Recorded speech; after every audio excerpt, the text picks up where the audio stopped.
लेकिन पॉइंट ये कि अब आप एक दिन बैठो, मैं कल से मैं भालू हूँ, हाँ। परसों मैं कुत्ता हूँगा, उसके बाद मैं कुछ और स्पाइडरमैन हूँ मैं। स्पाइडरमैन बन जाऊँगा, मैं सुपरमैन हूँ, मैं जॉनी सिंह हूँ भाई। समझ रहे हो मेरी बात? नहीं, जो दूसरा आपने बताया या सर काजी साहब, ये तो मैं आपसे बहस कर रहा था बैठ के उस दिन आपने सर, अच्छा उस दिन मैं किसी और जोन में चल रहा था। दूसरी बात है, if you are still surviving ना, you should consider yourself the biggest hero. आपको किसी चीज़ की इंस्पिरेशन की ज़रूरत नहीं है, आप अपने आप को शीशे में देख के सैल्यूट करें जिस तरह के हालात हैं। आपको पता है उसकी डेथ पे क्या हुआ? पूरे स्टेट टाउन में मिठाइयाँ बनती हैं यार, क्या हालत है यार। भूत बंगला है sir. It was a very very beautiful place. मैं वहीं पे पढ़ा हुआ हूँ सारा। अस्सलाम वालेकुम काजी साहब, कैसे हैं आप? वालेकुम अस्सलाम। तो बहुत बहुत शुक्रिया पॉडकास्ट पे आए। Thank you so much. काफ़ी ऐसे से प्लानिंग हमारी चल रही थी कि आप आएंगे और बैठेंगे, बातें करेंगे। अच्छा, सबसे पहले तो काजी साहब अपने बारे में बताएं ऑडियंस को। अच्छा, मेरा नाम कादी मोहम्मद हारिस है और पीएचडी स्कॉलर हूँ मैं। और अराउंड कोई तकरीबन 12-13 साल से मैं डिफरेंट यूनिवर्सिटीज़, डिफरेंट कॉलेजेस में पढ़ा रहा हूँ। और economics, finance, Islamic banking and finance, even इस्लामियात भी।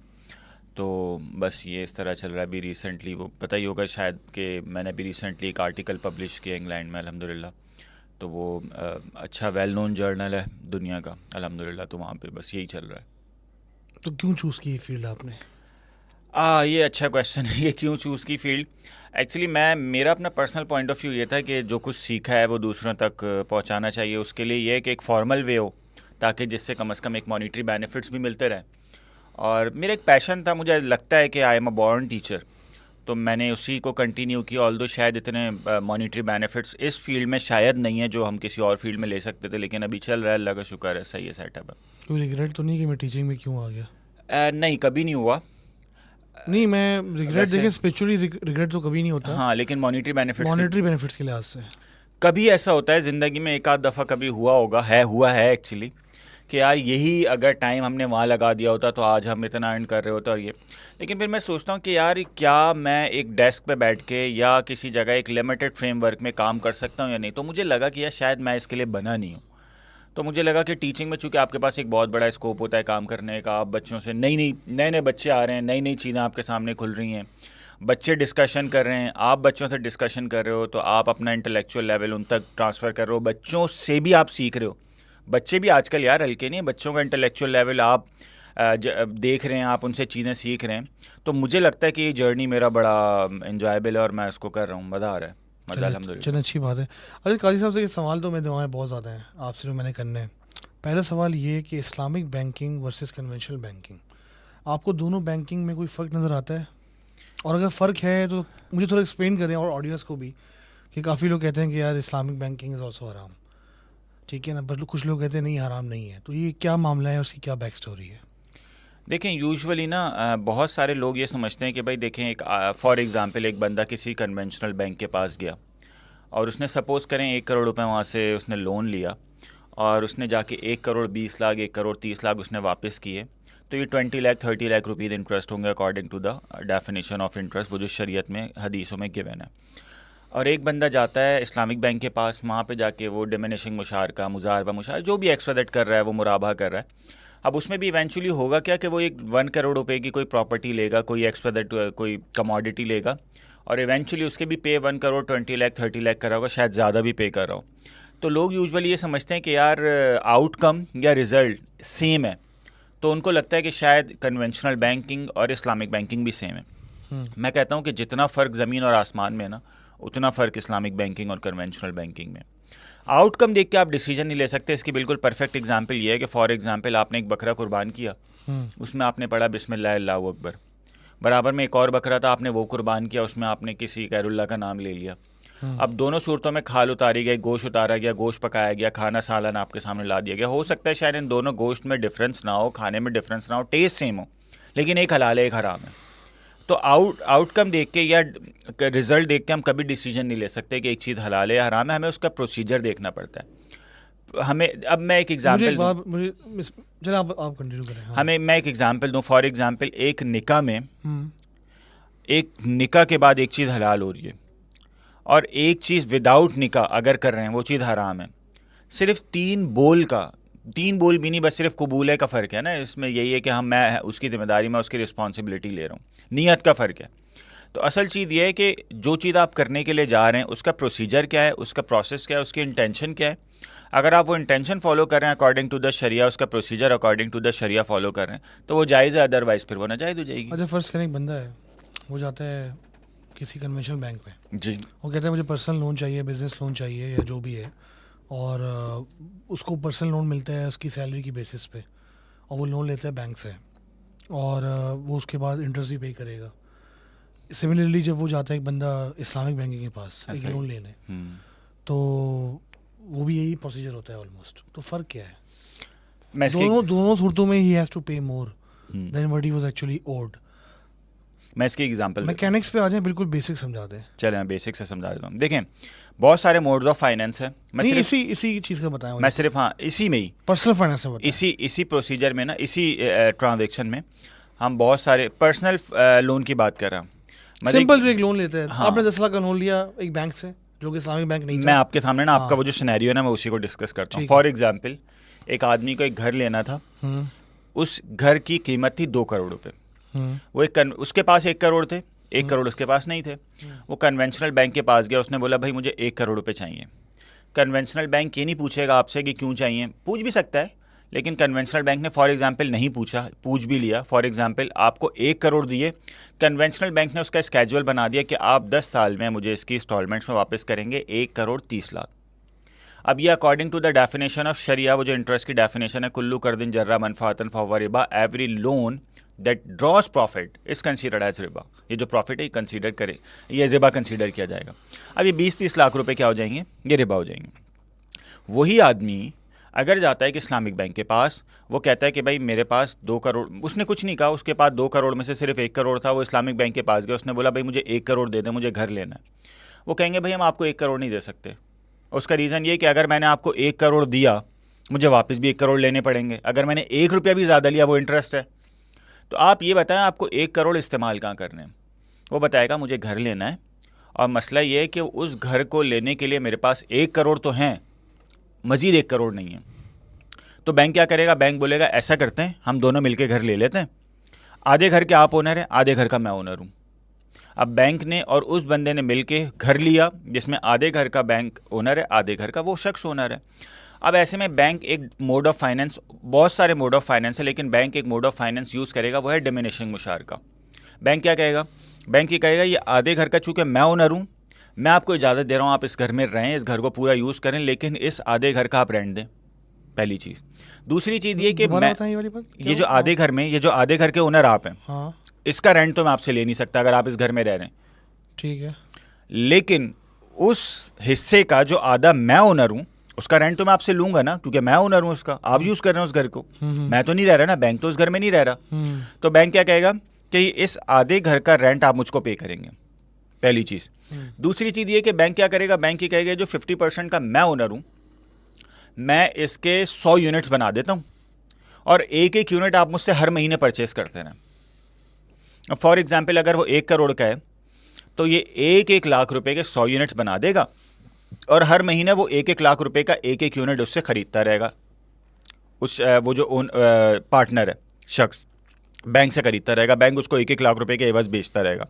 अब होगा क्या, इन 100 महीनों में आहिस्ता आहिस्ता आहिस्ता आहिस्ता उस शख्स की ओनरशिप बढ़ती जा रही है, बैंक की ओनरशिप घटती जा रही है। और यही वजह है कि बैंक चूँकि फ़र्ज़ करें 10 महीने बाद अब बैंक सिर्फ 40% का ओनर रह गया है, 60% का ओनर वो आदमी बन चुका है, तो बैंक उससे 50% का रेंट नहीं ले सकता। क्यों? क्योंकि वो 60% तो खुद ओनर है, वो अपने हिस्से का रेंट थोड़ी देगा। तो उसका जो मार्कअप है वो कम हो रहा है। बिल्कुल ऐसा ही है। जो मार्कअप इसी वजह से मार्कअप का वर्ड नहीं यूज़ करना चाहिए, मतलब कि जो प्रॉफिट है। अब ऐसे क्या होगा कि आहिस्ता, इसी वजह से इसके लिए डिमिनिशिंग मुशारका का वर्ड यूज़ किया जाता है कि शिरकत आहिस्ता आहिस्ता डिमिनिश होती जा रही है बैंक की।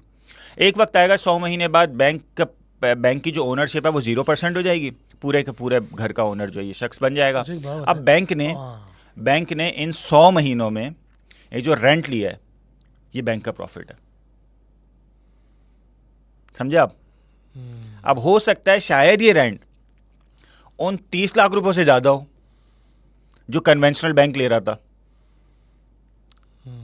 अब ये शख्स एंड में बोलेगा यार मैंने क्या गलती कर दी, मैंने इस्लामिक बैंक से लोन ले लिया, मैंने तो 1 करोड़ 40 लाख पे किए, वो मुझे 1 करोड़ 30 लाख में दे रहे थे।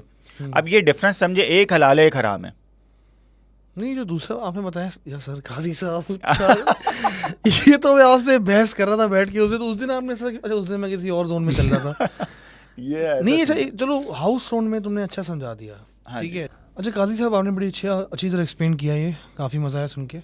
एक सवाल है मेरा कि अब जब bank number of months select करेगा, ईयर सेलेक्ट करेगा कि इतने पीरियड में आपने ये पेमेंट वापस करनी है, तो वो इसी तरह सेलेक्ट करेगा कि eventually when all the dues are being paid off he is in profit. तो इसकी अलाउंस देता है इस्लामिक फाइनेंस? बिल्कुल देता है। देखिए मैं एक चीज़ बताऊं आपको कि जो कस्टमर है ना, उसकी चॉइस पर बैंक रखता है उसके सामने कि फॉर एग्जांपल क्या आपकी इतनी इस्तात है कि आप 5 साल में पे कर सकें, या आप 7 साल में पे करना चाह रहे हैं, या आप 10 साल में पे करना चाह रहे हैं। जितना टाइम ड्यूरेशन बढ़ेगा उतना रेंट ज़्यादा पे करना पड़ेगा उस एक्सपायर्ड बंदे को। तो जितना जल्दी वो उसको पे ऑफ करेगा, और ये फाइनेंस का सीधा रूल है। ये तो मतलब फाइनेंस और इस्लामिक फाइनेंस ज़ाहिर एक दूसरे से कनेक्टेड तो है ना, क्योंकि इस्लामिक फाइनेंस ऑब्वियसली वो इस्लामिक बैंक है, वो एक फलाही इदारा तो नहीं है ना, वो कोई NGO नहीं है। NGO क्यों होगा? क्योंकि मैं और आप उसमें पैसे रख रहे हैं प्रॉफिटेबिलिटी के लिए। बैंक एक मीडिएटर का रोल प्ले कर रहा है एक्चुअली, उसमें कुछ लोग पैसे रखवा रहे हैं प्रॉफिट अर्न करने के लिए, और बैंक आगे इन्वेस्ट कर रहा है प्रॉफिट अर्न करने के लिए, और ये इन दो प्रॉफिट्स का जो बीच में डिफरेंस है वो बैंक का असल प्रॉफिट है। अब ऐसी सूरत में बैंक क्या करेगा, उनके सामने ऑप्शन रखेगा, अगर आप 5 साल में पे करना चाह रहे हैं तो आपको इतने मैं यूनिट्स बना देता हूँ, 7 साल में पे करना चाह रहे हैं तो इतने यूनिट्स, 10 साल में पे करना चाह रहे हैं तो इतने यूनिट्स। अब उसमें ये है कि 10 साल रहेगा तो रेंट ज़्यादा पे करना पड़ेगा, 7 साल रहेगा तो कम पे करना पड़ेगा, 5 साल में और कम करना पड़ेगा, जाहिर है। अब वो बैंक की ओनरशिप में बैंक रेंट ले सकता है। अच्छा, इसी से मेरा एक और सवाल ये बनता है, जैसे आपने अभी NGO की बात की, NGOs जो हैं जो पाकिस्तान में ऑपरेट कर रही हैं और जो बाहर मुल्क में दुनिया भर ऑपरेट करती हैं, तो मुझे ना I always feel there something fishy. I have worked in one myself and I know the inside out of an NGO myself, but I believe that not all the NGOs are made with good intentions, और कुछ ना कुछ मसले होते हैं वहाँ पे। और आपने अक्सर देखा होगा कि यार बहुत बड़े बड़े लोग हैं जो टैक्स पे नहीं करते US में, बिकॉज वो डोनेट बहुत करते हैं, उसके अगेंस्ट वो टैक्स क्रेडिट उनको मिलता है, ऐसा वो नॉक ऑफ होता है, और पता चलता है कि उसी ट्रस्ट के अंदर वो खुद ही पार्टनर भी होते हैं। तो एक सिस्टम बनाया होता है। आपको क्या कहना है इसके बारे में? पाकिस्तान से पहले एग्जाम्पल स्टार्ट करें आप। यार मैं तो यकीन करें, मैं एक चीज़ बताऊं आपको कि अगर हम इसको ना बड़ा रिलीजियस पॉइंट ऑफ व्यू से हम चीज़ों को देखते हैं ना, हदीस में बहुत ज़्यादा हदीसें आपको मिल जाएंगी खाना खिलाने पे, सदका करने पे, लेकिन सदका लेने की फ़जीलत पे कोई हदीस नहीं है। खाना लोगों से मांग के खाने की फ़जीलत पे कोई हदीस नहीं है। मतलब होली प्रॉफिट सल्लल्लाहु अलैहि वसल्लम ने ये तो कहा है कि लोगों को खाना खिलाओ, लेकिन दूसरी तरफ डिस्करेज किया है हाथ फैलाने को। होली प्रॉफिट ने कहा ऊपर वाला हाथ नीचे वाले हाथ से बेहतर है, अल यदुल उलिया खैरुम मिनल यदिस सुफला, कि मांगने वाले हाथ से बेहतर है देने वाला हाथ। मतलब लोगों को डिस्करेज किया कि आप मांगने की तरफ ना जाएं। मसला ये है कि हम सोसाइटी में सिर्फ वो लोग देखें जो वाकई डिपेंडेंट हैं, जो वाकई डिप्राइव्ड हैं इकोनॉमिकली। अब होता पता है क्या है, ये माजरत के साथ मैं खुद भी इन NGOs के अगेंस्ट हूँ। इकोनॉमिक एक्टिविटीज़ अगर इकोनॉमिकली देखा जाए ना, दुनिया भर में रिसर्चेज होती हैं फूड बैंक्स पर। मैंने भी पढ़ी हैं, US में बड़ी रिसर्चेज हुई हैं, UK में बड़ी रिसर्चेज हुई हैं कि फूड बैंक्स का क्या पॉजिटिव इम्पैक्ट है इकोनॉमी पर। पाकिस्तान में अभी तक कोई रिसर्च इस हवाले से इतनी कोई ज़्यादा हुई नहीं, लेकिन मैं एक मज़े की चीज़ बताऊँ कि पाकिस्तान जैसे ख़ास तौर पे कराची जैसे शहर में ना इन फूड बैंक्स का नेगेटिव इम्पैक्ट भी है। एक तो ये कि उनकी इज़्ज़त नफ्स मजरू हो रही है, वो आहिस्ता आहिस्ता पता है क्या हो रहे हैं, वो आहिस्ता आहिस्ता आदी हो रहे हैं इस चीज़ के, मांग के खाने के। पहली चीज़ तो ये हमारी बाकायदा पूरा एक साइकी है इसके पीछे। सेकंड चीज़ क्या है? सेकंड चीज़ ये है कि लोगों को अपॉर्चुनिटी दिखती है कि फ़लाने शहर में बहुत NGOs हैं, खाने का मसला नहीं है, वहाँ चलो। अब अर्बनाइजेशन का प्रॉब्लम आ रहा है, ये एक बहुत बड़ा प्रॉब्लम है इकोनॉमिक्स में अर्बनाइजेशन का। मज़े की चीज़ बताऊं आपको कि दुनिया में तो बड़ा इस पे काम होता है, हमारे यहाँ पाकिस्तान में इतना काम नहीं हो रहा। उसका रीज़न क्या है? आप ये देखें, एक शहर जिसका इंफ्रास्ट्रक्चर इजाज़त नहीं देता कि उसकी आबादी 1.5 करोड़ से ऊपर जाए, अगर उस शहर की आबादी 3 करोड़ जा रही है, 3.5 करोड़ जा रही है, तो उसका सेवरेज सिस्टम तबाह हो जाएगा। उसके हॉस्पिटल्स में लोग फुटपाथ पे लेटे हुए आपको मिलेंगे, उसके हॉस्पिटल्स में MRI टेस्ट करवाने के लिए आपको 15-20 दिन महीने भर की तारीख दी जाएगी। रीज़न क्या है? रीज़न ये कि उसका इंफ्रास्ट्रक्चर था 1.5 करोड़ की आबादी का, अब वो आबादी पहुंच गई 3 करोड़। क्यों? क्योंकि एक तो ये कि लोगों को अपॉर्चुनिटीज़ नज़र आई यहाँ पे कि हाँ भाई एक बड़ा शहर है, लोगों की परचेजिंग पावर है, लोग आएंगे तो ज़ाहिर है हम कुछ बेचेंगे, हम कुछ कर सकते हैं, हमारे पास अपॉर्चुनिटी है। दूसरी वजह ये भी है कि इतनी NGOs खुल गई हैं, उन्होंने यहाँ का लिविंग स्टाइल इतना आसान बना दिया है। यार एक इंसानियत अपनी जगह, मज़हब भी अपनी जगह, लेकिन यार इनको लोगों को कम से कम आप इस मांगने का और फ्री खाने का पाबंद ना बनाएं। लोग आ रहे हैं यहाँ फ्री खा रहे हैं, बहुत शहर पे लोड बढ़ रहा है। अगर आप इस तरह हैं तो फिर आप इंफ्रास्ट्रक्चर भी उस हिसाब से इंक्रीज़ करें। आप ट्रैफिक का हाल देखें ना, नहीं था 2003 से पहले कराची के ट्रैफिक का ये हाल। अब देखिए कराची के ट्रैफिक का क्या हाल होगा। हॉस्पिटल, आप सरकारी अस्पताल जा नहीं सकते भाई, आप पब्लिक ट्रांसपोर्टेशन में ट्रैवल नहीं कर सकते यार, इतना बुरा हाल है। नहीं, my wife works in a government hospital, तो मैं जब जाता हूँ उनको पिक एंड ड्रॉप करने तो मैं देखता हूँ कि वहाँ पे क्या हालात हैं। वो आपकी बात बिल्कुल ठीक है, you are absolutely right about this. मैं तो ये बोलता हूँ जैसे आप उसकी एग्जांपल लें, अगर एक बिल्डिंग आप बना रहे हैं, ठीक है ना, और आपने प्लॉट लिया है बंगला बनाने का 500 गज का, और आपने वहाँ पे बिल्डिंग खड़ी कर दी कोई 10 मंजिला, तो वही वाली एग्जांपल हो गई। ये जो सिस्टम आपने बनाया था कैपेसिटी, उससे ओवरफ्लो हो चुका है मसला। मुझे ये भी लगता है कि एनजीओज़, देखिए अब एनजीओज़ कौन रन करता है, कौन रन करते हैं एनजीओज़ रन करते हैं पावरफुल पीपल, ऐसा ही है all over the world. Trust हो गए, एनजीओज़ हो गए, जो भी हो गए ना, पावरफुल लोग करते हैं। और ये जो फिलंथ्रॉफी जो एक चल रहा है आजकल, एक फैशन बन गया है कि हमने इतना डोनेशन की, इतनी डोनेशन की। मुझे तो ये लगता है कि भाई it's all part of the big game and this is run by big people to get tax benefits, number 1। Number 2, काला पैसा वाइट होता रहता है आराम से। तो मैं तो खुद भी इस चीज़ के अगेंस्ट हूँ, क्योंकि आप वही वाली बात है कि आप मछली क्यों दे रहे हो बंदे को, मछली का कांटा दे दोगे, वो खुद पकड़ना सीख ले। इसके ऊपर कोई फोकस नहीं है इस मुल्क में, बट फोकस ज़्यादा इस पर है कि भाई किस तरह शौकी कर लें। जैसे लाहौरियों की बड़ी मशहूर एग्जांपल है ना, कि जब वो लाहौर में आप देखेंगे सर, आप जब आप लाहौर जाएंगे, लोगों से मिलेंगे, मैं कुछ टाइम गुजारा है वहाँ पे, तो वहाँ पे एक अलग, वहाँ पे ना टशन का बड़ा फैशन है कि टशन करने हैं। अब बच्चा जो है आपका पीले स्कूल में पढ़ा हुआ, लेकिन बाप जो है करोड़ा में घूम रहा होगा।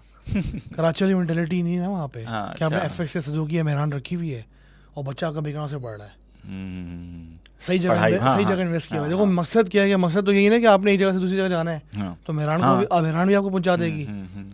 You get my point. But वहाँ पे अलग मेंटालिटी, शशके चाहिए वहाँ पे लोगों को।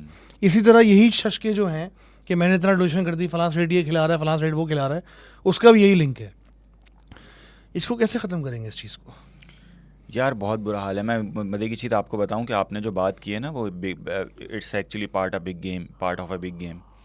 मैं मज़े की चीज़ बताऊं आपको कि गुज़िश्ता दिनों ना मैं एक जगह डिस्कशन कर रहा था, तो वहाँ पे उन्होंने ना वो खुद इकोनॉमिस्ट है, उस बंदे ने कहा कि यार आपको पता है कि ये जो इतने बड़े बड़े जो इंडस्ट्रियलिस्ट हैं दुनिया भर के, ये क्यों इतनी चैरिटी करते हैं। मतलब फॉर एग्जांपल मिस्टर एक्सवाइजेड ने इतनी बड़ी इन्वेस्टमेंट कर दी वैक्सीन पे, फ्री लोगों को फ्री वैक्सीन लगवा रहा है, या फिलंथ्रॉपी में। मैंने कहा उसका रीज़न ये है कि यार इन लोगों को थोड़ा दिल का सुकून चाहिए होता है। एक बड़ा ट्रेडिशनल सा आंसर है ना, कि बहुत पैसा है, दिल का सुकून नहीं है, तो वो लोगों की मदद करके। उन्होंने कहा नहीं, इसका बड़ा सिंपल सा रीज़न है, वो है मैनेजमेंट। कि जब लोगों को इस बात का एहसास हो गया कि हमारे वसाइल पे असल में ये लोग काबिज़ हैं, मामला ख़राब हो जाएगा। तो थोड़ा बहुत देके, पाकिस्तान में भी ऐसे केसेस हैं, थोड़ा बहुत देके आप कम से कम लोगों के दिल में वो जो हमदर्दी का जज्बा आप हासिल कर लेते हैं, एक सॉफ्ट कॉर्नर हासिल कर लेते हैं कि यार इस शख्स ने देखो मेरे साथ क्या किया, मैं मुश्किल में था, इसने मेरी ये मदद कर दी। आप देखें कि एक साउथ अफ्रीकन बच्चा, अफ्रीका का एक बच्चा था, उसको किसी ने अडॉप्ट किया, बड़ी तस्वीरें वायरल हुई कि भाई उसको अडॉप्ट करके आप लेके गए, आपने उसको पाला। बहुत अच्छा कदम है, जाहिर है इस तरह की बहुत तस्वीरें, बहुत वीडियोज़ वगैरह वायरल हो जाती हैं। लेकिन बात यह है कि अफ्रीकन कंट्रीज़ या एक्सपेक्टेड कोई भी कंट्री, वहाँ पर भूख मौजूद क्यों है? भूख मौजूद ही इसीलिए क्योंकि वसाइल की तकसीम गैर मुनसिफाना है। दुनिया में एक शख्स ऐसा है जो सोने का वो पानी पी रहा है जवान रहने के लिए। अभी रिसेंटली मैंने खबर देखी, दूसरी तरफ गटर का पानी पी रहे हैं, दूसरी तरफ बेचारे गटर का पानी पी रहे हैं। गैर मुनसिफाना तकसीम, इस पे असल में दौलत पे काबिज लोग, ये सारे जिम्मेदार उसी के ही हैं ना। अब मसला पता है क्या है, मेरे ख्याल में ये एनजीओज इस मसले का सोल्यूशन नहीं है। मुझे भी ऐसा ही लगता है। हाँ, अच्छा, ये भी नहीं कहा जा सकता कि एक सोशलिस्ट, मैं तो नहीं कहूँगा कि एक सोशलिज्म या एक सोशलिस्ट इकोनॉमी आ जाए जो दौलत को, वो उसके अपने अलग मसले मसाइल हैं। मसला ये है कि हम कम से कम एक इंसानी जज्बे के तहत एक ऐसा इंसाफ़ी निज़ाम जो है ना हम तरतीब दें, जिसमें कम से कम दौलत की तकसीम कम से कम जो है ना मुनसिफाना हो, और लोगों को बराबरी के तौर पे तो ना दी जाए, लेकिन उनके जो बुनियादी हुकूक है कम से कम वो पूरे किए जाएं। अब मसला ये है कि हमारे यहाँ लोग एनजीओज़ खोल रहे हैं, और उन एनजीओज़ के पीछे ऑडिट वगैरह का एक बड़ा इशू है कि पता नहीं कहाँ से पैसा आ रहा है, कहाँ जा रहा है, कौन कितना कमा रहा है, क्या हो रहा है। अभी रिसेंटली भी हमारे पास बहुत सारी एग्जांपल आई हैं। एक तो ये कि ये जो नमूदो नुमाइश है, एक वाहिद आदमी, एक शख्स जो लोगों से पैसे ले रहा है और लोगों पे खर्च कर रहा है, उसका अपना क्या रोल है? उसने अपना पैसा तो नहीं लगाया ना, मिस्टर एक्स-वाई-जेड है जिसकी एनजीओ है, हम्म उसको लोग पैसे दे रहे हैं, वो मिस्टर एक्स-वाई-जेड लोगों को आगे खाना खिला रहा है, वो खुद अपने आप की क्यों मार्केटिंग कर रहा है कि मैं हूँ, उसका अपना एक्स-वाई-जेड कोई रोल नहीं है।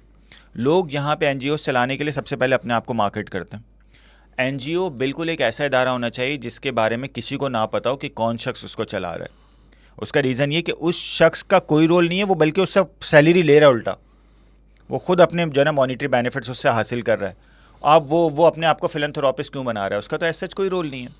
लोग एक्स-वाई-जेड पीछे। दूसरी चीज़ ये है कि ऑडिट होने चाहिए भाई। शायद बुरा लगे लोगों को कि भाई ऑडिट क्यों, लेकिन यार क्या इतना शफाफ निज़ाम है कि कोई पैसे लेके आगे बिल्कुल अल्लाह और उसके रसूल से खौफ खाते हुए बिल्कुल उसी तरह तकसीम कर रहा है?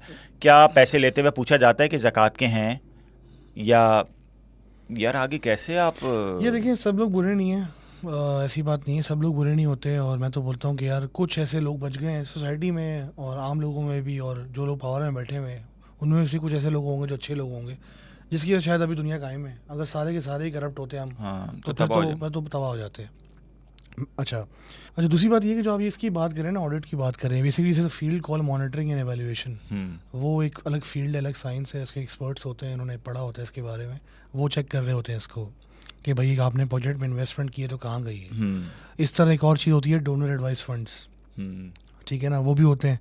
और वो उनका रोल क्या होता है कि वो बेसिकली डोनेशन जमा करते हैं डिफरेंट एनजीओज़ के लिए, और उसके थ्रू पैसे सारे मूव होते हैं। और उनकी प्रेजेंस भी ग्लोबल कंट्रीज़ में भी होती है, लाइक वेस्ट में भी होती है और यहाँ पे लोकल भी होती है। इस तरह भी एक तरीका होता है पैसे जमा करने का।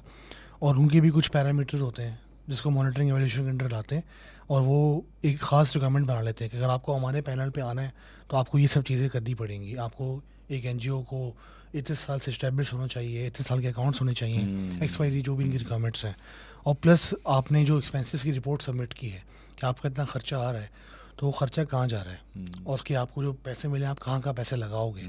तो एक उसकी आंसरेबल उसको सारा मैनेज करने की ना डोनर एडवाइस फंड बीच में आता है। क्योंकि अगर एक आम बंदा है, कोई आम स्टेट है, उसने पैसे दे दिए चौड़े में आ गया टैक्स बेनिफिट लेने के लिए, वो तो उसका टाइम तो नहीं है ना कि वो बैठ के एनजीओ ऑडिट करने बैठे कि तुमने पैसे कहाँ लगाए।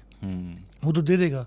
या कोई भी अगर बंदा ज़कात भी देता है किसी फ्लाई इदारे को, तो वो भी दे देता है, वो तो उसका टाइम तो नहीं है ना भाई। सही बात। तो यहाँ पे एक और चीज़ आती है, इसको कहते हैं donor advice fund, monitoring evaluation के थ्रू इसको चेक करता है। अच्छा, अब पॉइंट ये है ना मेरा कि भाई सब चीज़ें चल रही हैं, मैं समझता हूँ कि यार they should be a uniform policy. जैसे अगर आप लीबिया की एग्जांपल लो, अब लीबिया में मोहम्मद गद्दाफी को जब आज 15 साल बाद या 10 साल बाद उसके मरने के, अब लोग कहते हैं बड़ा अच्छा आदमी था। अब लोगों को समझ आई है, क्योंकि जब वो था पावर में तो उसने कुछ बेसिक नेसेसिटीज़ जो थी वो पूरी की हुई थी। Yes, he was a dictator, he did some bad things, but overall country में जो बेसिक मसले हैं लोगों के, हाउसिंग के, शादी के, जॉब के, फूड स्टैम्प्स, अनएम्प्लॉयमेंट बेनिफिट्स वगैरह, ये सब चीज़ें वहाँ पे ऑन थी और बहुत नेक्स्ट लेवल ऑन थी। और पानी का मसला भी सॉल्व किया हुआ था उसने। तो ये उसके कुछ स्टेप्स थे जो उसने लिए थे। फिर he wanted to go one step ahead, he wanted to make that gold dinar, और उसके बाद वो उसको मार दिया गया। तो ये सब चीज़ें कनेक्टेड हैं। तो मैं समझता हूँ कि यार ये स्टेट को ऐसा एक माहौल बनाना चाहिए, ऐसा कोई सिस्टम बनाना चाहिए कि जिसके तहत ना आपको ज़रूरत ही ना पड़े इन सब चीज़ों की। जैसे फॉर एग्जांपल आपके पास, अगर आप गवर्नमेंट, एक मुल्क है ना, एक मुल्क बहुत सारा पैसा कमा रहा है, अब मुल्क कमा रहा है ना पैसा भाई, अब मुल्क में रहने वाला बंदा उस मुल्क का ओनर है भाई, वो बाशिंदा तो है, तो उसको बेसिक चीज़ें तो मिलनी चाहिए। आपकी वाली बात है, ऐसा तो नहीं होना चाहिए ना कि भाई आप एक बंदे को इतना पैसा दे रहे हो, दूसरे को कुछ नहीं दे रहे। ऐसा ही वो वाली बात भी आती है कि बंदे ने बिजनेस स्टार्ट किया है, पैसा उसका लगा हुआ है, तो वो भी आपकी एक हद तक बात समझ आती है। बट बेसिक नेसेसिटी प्रोवाइड करना, जो इतना टैक्स गवर्नमेंट लेती है, अब वो 80 मिनिस्टर रखे हुए हैं, 90,000 गाड़ियाँ रखी हुई हैं, तो इसके ऊपर तो पैसे बर्बाद करने बनते नहीं हैं। तो ये I would say this is a issue here right now. तभी ये सारी एनजीओज आती हैं, ये ब्लैक का पैसा वाइट करती हैं, घुमाती हैं पैसे। Not all of them, some of them, ठीक है, नॉट ऑल ऑफ देम। बाकी लोग भी अच्छा काम कर रहे हैं, बट ये है कि इनके साथ ही मसले होते हैं। कुछ वाकई में अच्छा काम कर रही हैं एजुकेशन के लिए, कुछ तो ऐसे चीज़ों या ऐसे मर्ज़ों के बारे में काम कर रही हैं कि जिसके गवर्नमेंट के कोई भी उसके खिलाफ, मतलब गवर्नमेंट का कोई फोकस ही नहीं है उस चीज़ के ऊपर। जैसे फॉर एग्जांपल KDSP की एग्जांपल लें आप, Karachi down syndrome program, it's a very good NGO. हाँ, तो डाउन सिंड्रोम का पूरा उनकी एनजीओ है, उसी के ऊपर उन्होंने स्टार्ट की थी, रिहान अल्लाह आई थिंक इज नेम। तो he did a very remarkable job, और वो एक एनजीओ है, मैंने देखी हुई है जाके पूरी। इसी तरह ग्रीन किचन ट्रस्ट है, वो सिंध में सारे स्कूल से काम करते हैं। बट पॉइंट ये कि खून के टेस्ट वगैरह भी फ्री कर हाँ रहे हैं, हाँ, वो इस भी बड़ा तरह जबरदस्त है। अल खिदमत फाउंडेशन भी है, अच्छे से काम अच्छा, लोग करते कर हैं, ऐसी रहे हैं बात लोग। नहीं है, और वो एक बहुत बड़ा खिलाफ पूरा करते हैं। बट जो कुछ लोग हैं जो ब्लैक शीप्स हैं, जिसकी वजह से बाकी सारे बदनाम हो रहे हैं, वो इसलिए ब्लैक शीप्स है because everybody is in cahoots, all of them.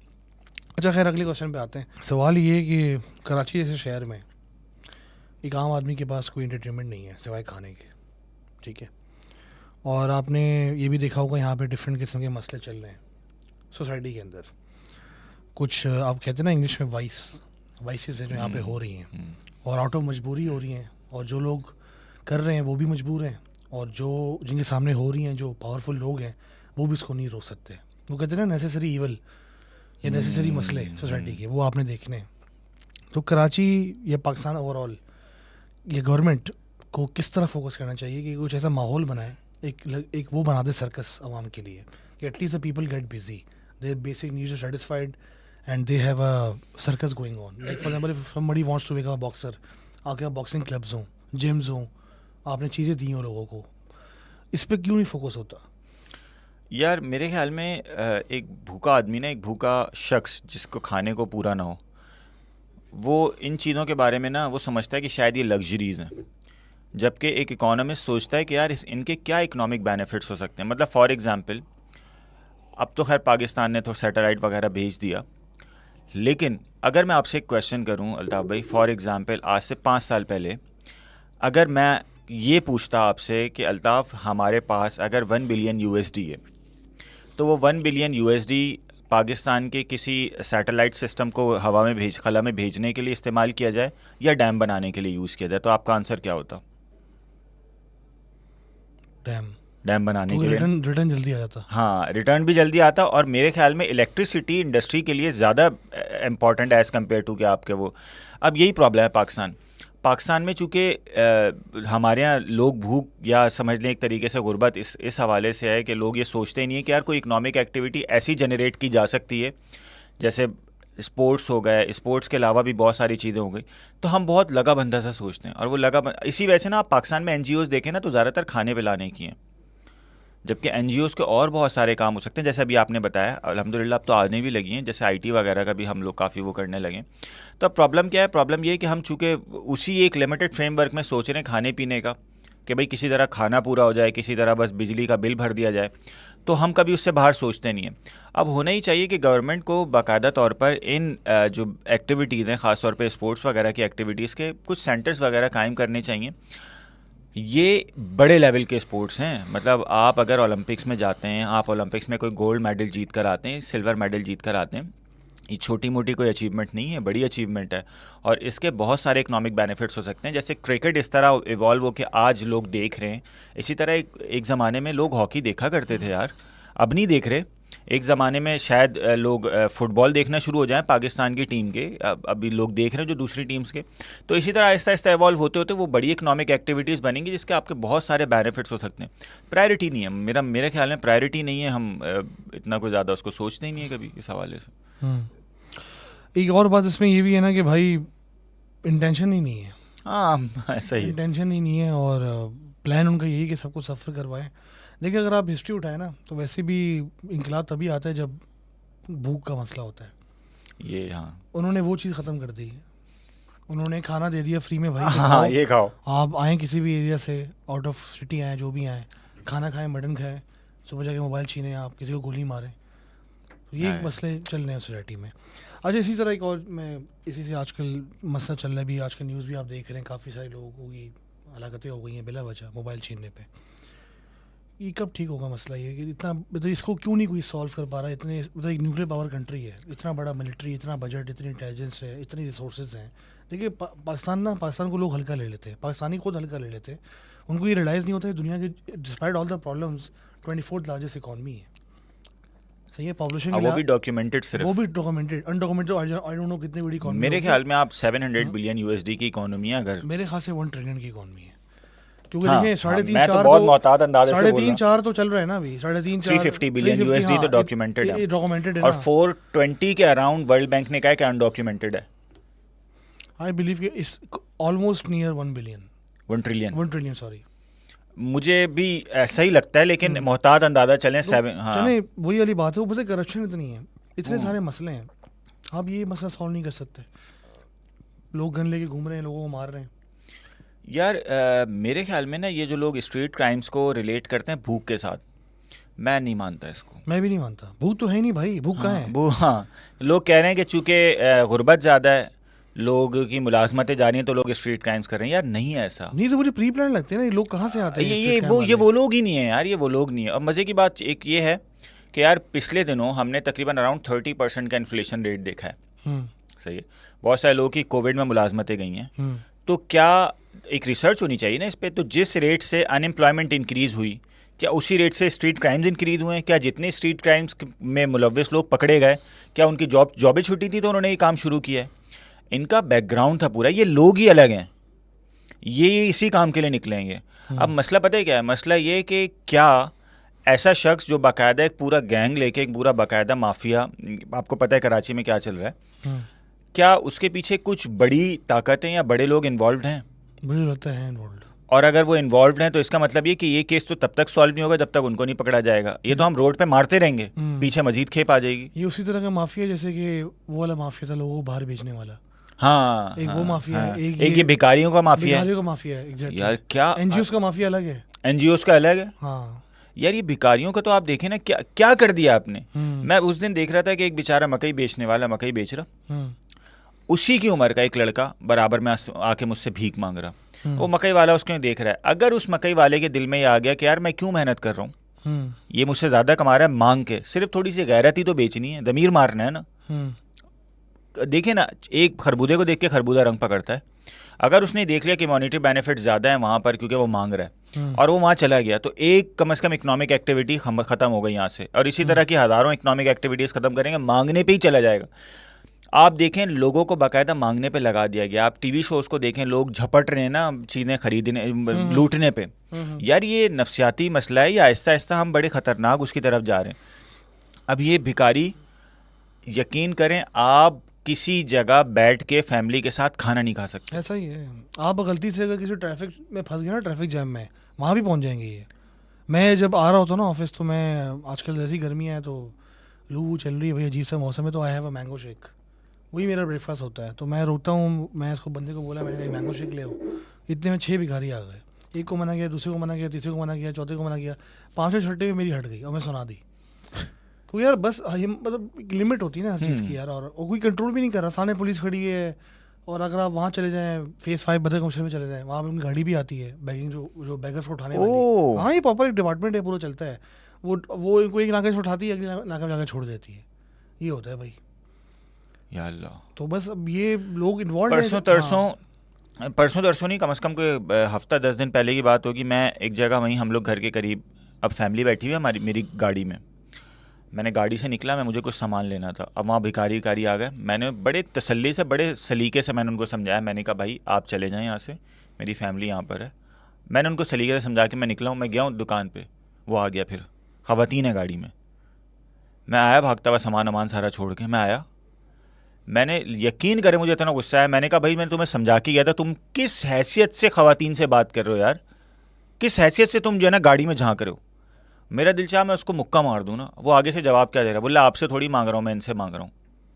यार बहुत बेशरम है ये लोग, बहुत बेशरम है, हद के बेशरम लोग हैं ये।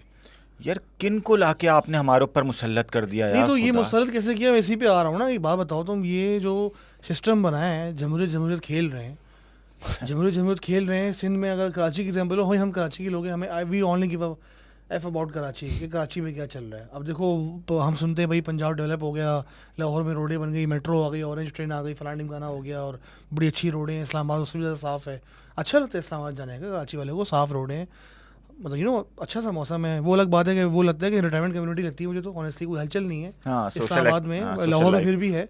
बट पॉइंट ये कि हमारा शहर से क्यों नहीं बन सकता? आपने जिस लोगों को मुसल्लत कराया गया है आपके ऊपर, या आपके ऊपर मुसल्लत हो गए, कुछ भी हो गया है, तो भाई ये तो फिर जमहूरियत फेल हो गई ना यहाँ पे। ऐसा ही है ना यार, यही तो प्रॉब्लम है। ये किस मॉडल की जमहूरियत चल रही है इस मुल्क में? ये चल क्या रहा है? हाँ, जमहूरियत भी है अगर फॉर एग्जांपल, तो ये चल क्या रहा है? मतलब मसला ये है कि आप 22-23 सीटें लेके यहाँ से, फॉर एग्जांपल अगर आप सूबे के लेवल पे भी कोई गवर्नमेंट अगर फॉर्म कर रहे हैं, तो यार यहाँ से अरबों रुपए का बजट जा रहा है। कम से कम उसमें से कुछ तो यहाँ पर इन्वेस्ट कर दिया जाए ना यार। आप वो छोड़ो कितनी सीटें, आप पहले ये सोचो कि ये सीटें भी कम है भाई। हाँ आपका सेंसस ठीक नहीं हुआ। वो अगर हाँ, आप normal democracy electrical process, electrical बोल रहा हूँ, इलेक्टोरल प्रोसेस को अगर आप फॉलो करें, ठीक है, उसमें आप किसी भी कंट्री में चले जाएं जहाँ पे डेमोक्रेसी है, वेस्टर्न डेमोक्रेसी है, तो वहाँ पे ये होता है कि जिसकी पॉपुलेशन ज़्यादा हो, जिस स्टेट की ज़्यादा सीटें वहाँ मिलती हैं। यहाँ पे आपने प्री प्लान आबादी का सेंसस ठीक नहीं किया, बिकॉज जो रूलिंग पार्टी है सूबे की वो यहाँ से सीट जीतती नहीं है। इस दफ़ा कमाल हो गया, यहाँ से भी जीत गई, वो अलग बात है। बट आप मेरा पॉइंट समझ रहे हो ना। फॉर एग्जाम्पल आपकी टोटल सिंध की सीटें 100 हैं, जिसमें से अगर आप सही तरह सेंसस करो 40 सीटें कराची की होंगी, ऐसा पॉपुलेशन के लिहाज से 40 होंगी, या शायद मेरे ख्याल से 35% या 40% या 35-40 सीटें कराची की होंगी एक सिटी की। लाहौर की 20 होंगी शायद, मैं भी चाहता हूँ, आई डोंट नो क्या हिसाब बनेगा उसका, बट एक अच्छा सब स्टैंडर्ड नंबर होगा, बड़ा नंबर होगा। अब वो तो आपने दिया नहीं, क्योंकि आपको पता है कि ये 35 में से कुछ वली चली को छोड़ के, कुछ घोटो छोड़ो को छोड़ के इनको वोट नहीं मिलना। फिर बलदियाती इंतखाबात पे आ जाओ, वो भी नहीं होते। मुझे तो यार ऑनेस्टली क्या लगता है, अगर आप 2 की रोटी कमा रहे हो ना इस मुल्क में हलाल की, आपको शुक्राने के नफल पढ़ने चाहिए, पहली बात। दूसरी बात है, if you are still surviving ना, you should consider yourself the biggest hero. आपको किसी चीज़ की इंस्पिरेशन की ज़रूरत नहीं है, आप अपने आप को शीशे में देख के सलूट करें जिस तरह के हालात हैं।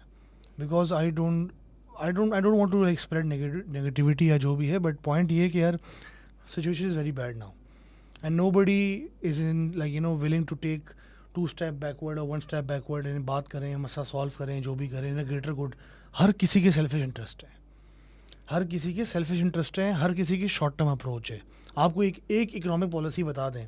अच्छा, मुझे पता क्या फील होता है, पाकिस्तान ने ना एक ही काम किया है पूरी हिस्ट्री में जो प्रॉपर तरीके से किया, और डिस्पाइट गवर्नमेंट चेंज हुई, आर्मी चीफ चेंज हुए, DGSI चेंज हुए, बट एक काम हमने कर लिया, वो एटॉमिक बॉम्ब बनाना था।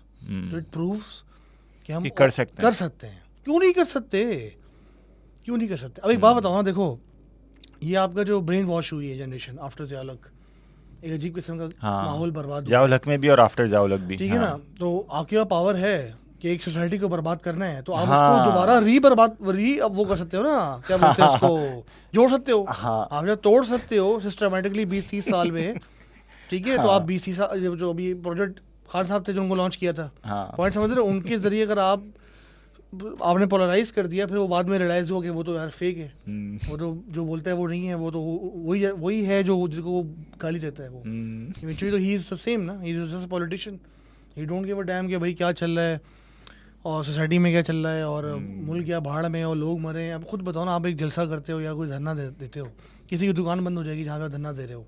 हाँ, this politicians don't give a F about us, they just treat us as fodder, जो गाय को खिलाते हैं ना चारा, बस हमारी ये औकात है इनकी नज़रों में। ये सिर्फ मतलब बनाने, पैसा कमाने आए हुए भाई। और तो मैं वही कहता हूँ ना कि भाई यार ये कैसी डेमोक्रेसी है यार। ये तो यार एक बात बताओ ना मुझे, मैं और तुम अल्ताफ़, हम 15 मिनट भी कहीं फारिग नहीं बैठते, मैं भी तुम भी।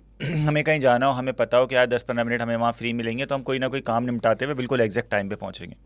यार वो कौन लोग हैं जो इतने दिन, इतना टाइम, घंटों रोड पे स्पेंड कर लेते हैं किसी पॉलिटिकल जलसे में? इसका मतलब ये कि हम में से ही वो लोग हैं जिनकी प्रायोरिटीज़ वो नहीं है जो हमारी हैं।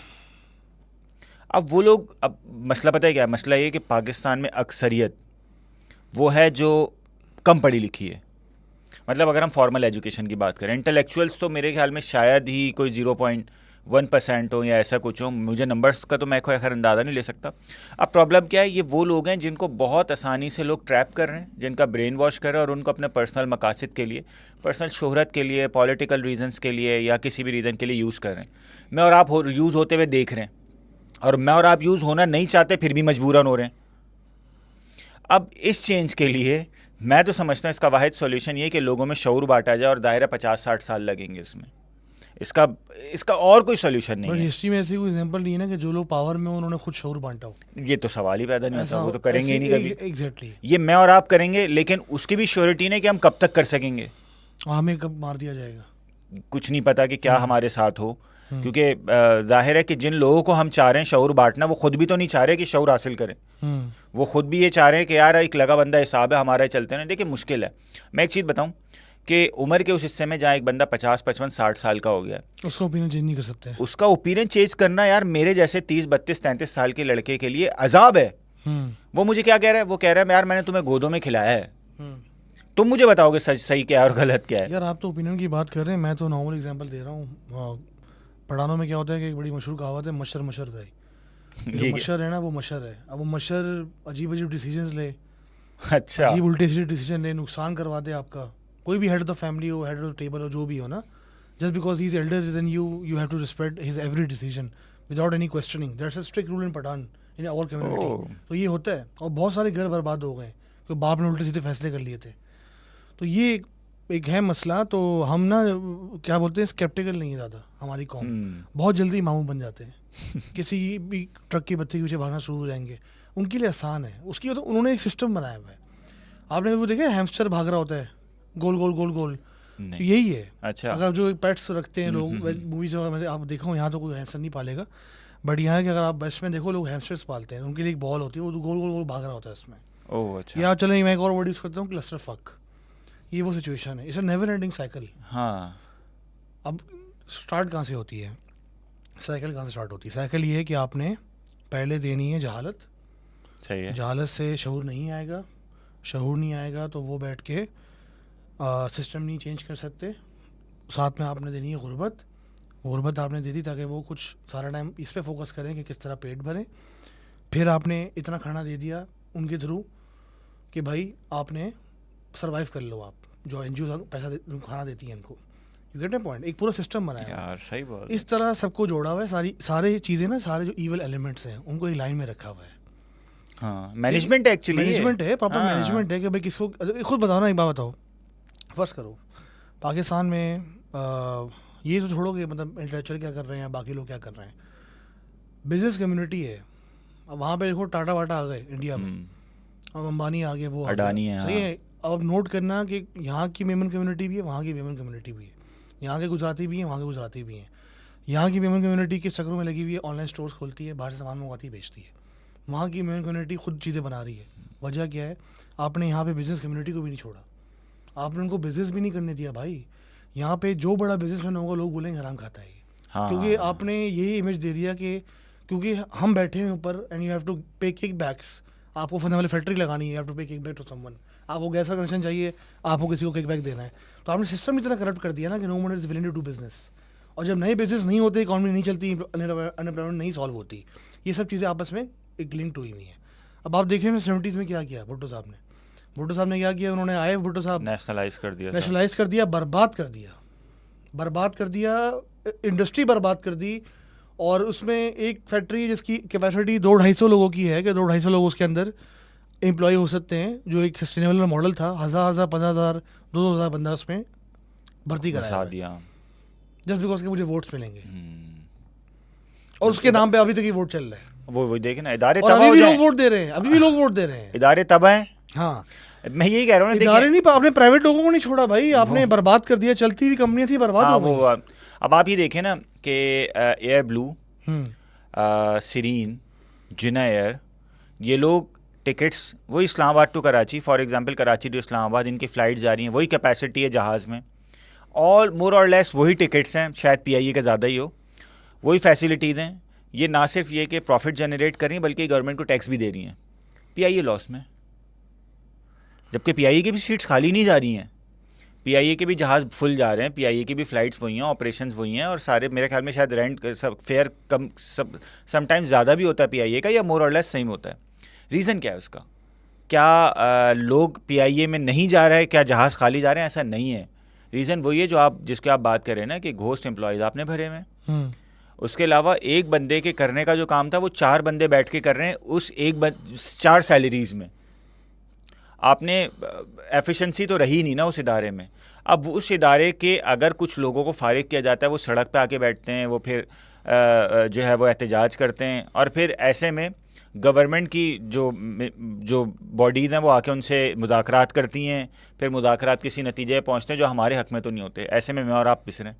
मतलब एक मैं आपको रियल लाइफ एग्जांपल दूं इसकी. My father used to work for steel mills and he was working there and he retired in I think 2013-14. But ever since that 2008 के इलेक्शन के बाद ना, जब डेमोक्रेटिक गवर्नमेंट आई, उस गवर्नमेंट ने क्या किया, they started a union in steel mill. That union at the steel mill. जैसे दीमक होता है ना, वो खा गई उसको. उस यूनियन जो हेड था वो चेयरमैन ज़्यादा पावरफुल था, ठीक है ना. और उसको ऐसा खाया उसने कि जो उसकी अपनी ज़मीन थी स्टील मिल की, उस ज़मीन के अंदर जाके इंक्रोचमेंट की हुई है. एक तो होता है ना कि आपने आपकी ज़मीन है तो आपने बाहर से इंक्रोचमेंट कर ली, आपने छप्पड़ में आपने इंक्रोचमेंट कर ली. वो उनके इतने मतलब चौड़े में थे कि उन्होंने अंदर जाके इंक्रोचमेंट कर लिए मेन प्लांट के अंदर, ठीक है. और उसको खा गए वो. जब मुशर्रफ साहब गए थे, आई स्टिल रिमेंबर के मसले तो देखो मुशर्रफ ने बहुत सारे क्रिएट किए हैं सोसाइटी में, ऐसी बात नहीं है, बट उसके कुछ अच्छे काम भी थे. तो वो साहब जब छोड़ के गए थे, एक कर्नल अजहर साहब थे, उनको चेयरमैन बनाया था. वो बड़े स्ट्रिक्ट थे, मिलिट्री के बंदे थे और बड़े अच्छे काम करते थे. वो बड़े स्ट्रिक्ट थे, बड़े डिसिप्लिन थे. उन्होंने ना एफिशिएंसी को नेक्स्ट लेवल लेके चले गए थे सिविल में. तो उन्होंने काफ़ी सारे लोगों को फायर कर दिया था. वो सारे गवर्नमेंट एम्प्लॉइज़ थे, तो सबने केस डाल दिया था. तो लीगल कॉस्ट बढ़ गई थी. और सालों सालों वो केस चलते रहे. बहुत सारे लोग फायर हुए इसमें. अच्छा, फायर कुछ को सही बेसिस पे फायर किया, कुछ को वैसे ही फायर कर दिया. फायर नहीं किया, बेसिकली रिडंडेंसी आ गई, यू नो लॉन्गर रिक्वायर्ड वाला सीन, ठीक है ना. तो ये एक तरीका उन्होंने अपनाया.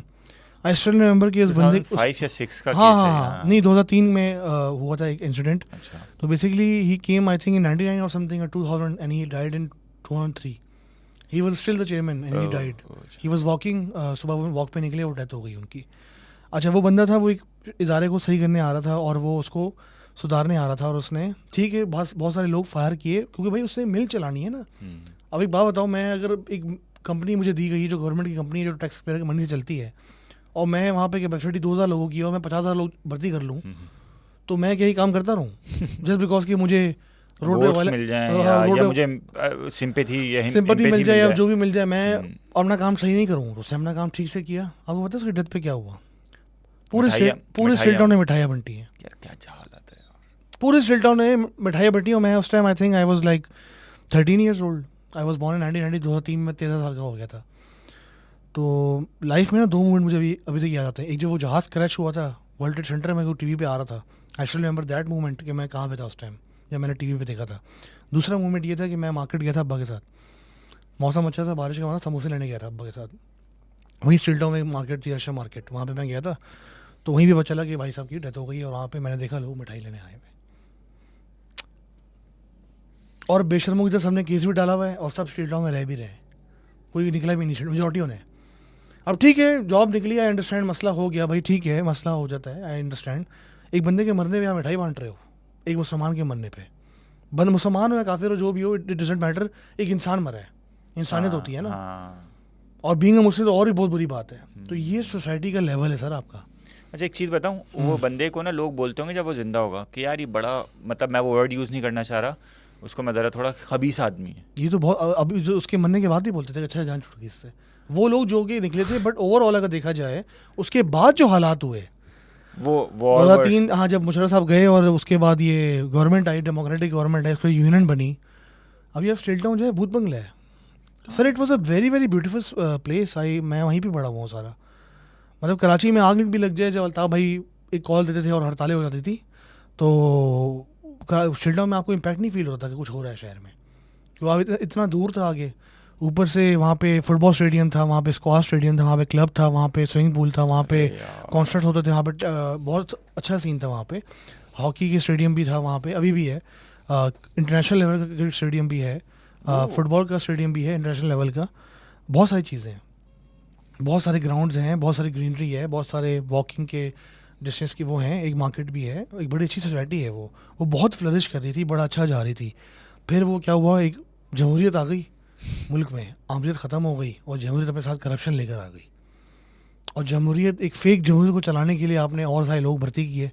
और इवेंचुअल हुआ ये कि भाई वो जो चलती हुई मिलती बर्बाद हो गई. और कुछ तो ऐसे भी लोग थे ना, क्योंकि देखो मिडिल क्लास ज़्यादा वहाँ पे लोग रहते थे, तो सबने अपने बच्चों पे इन्वेस्ट किया था. माशाल्लाह I know a lot of people, all my steel town peers को मुझसे कुछ उम्र मुझसे बड़े हैं, कुछ छोटे हैं, एवरी वन इज सक्सेसफुल.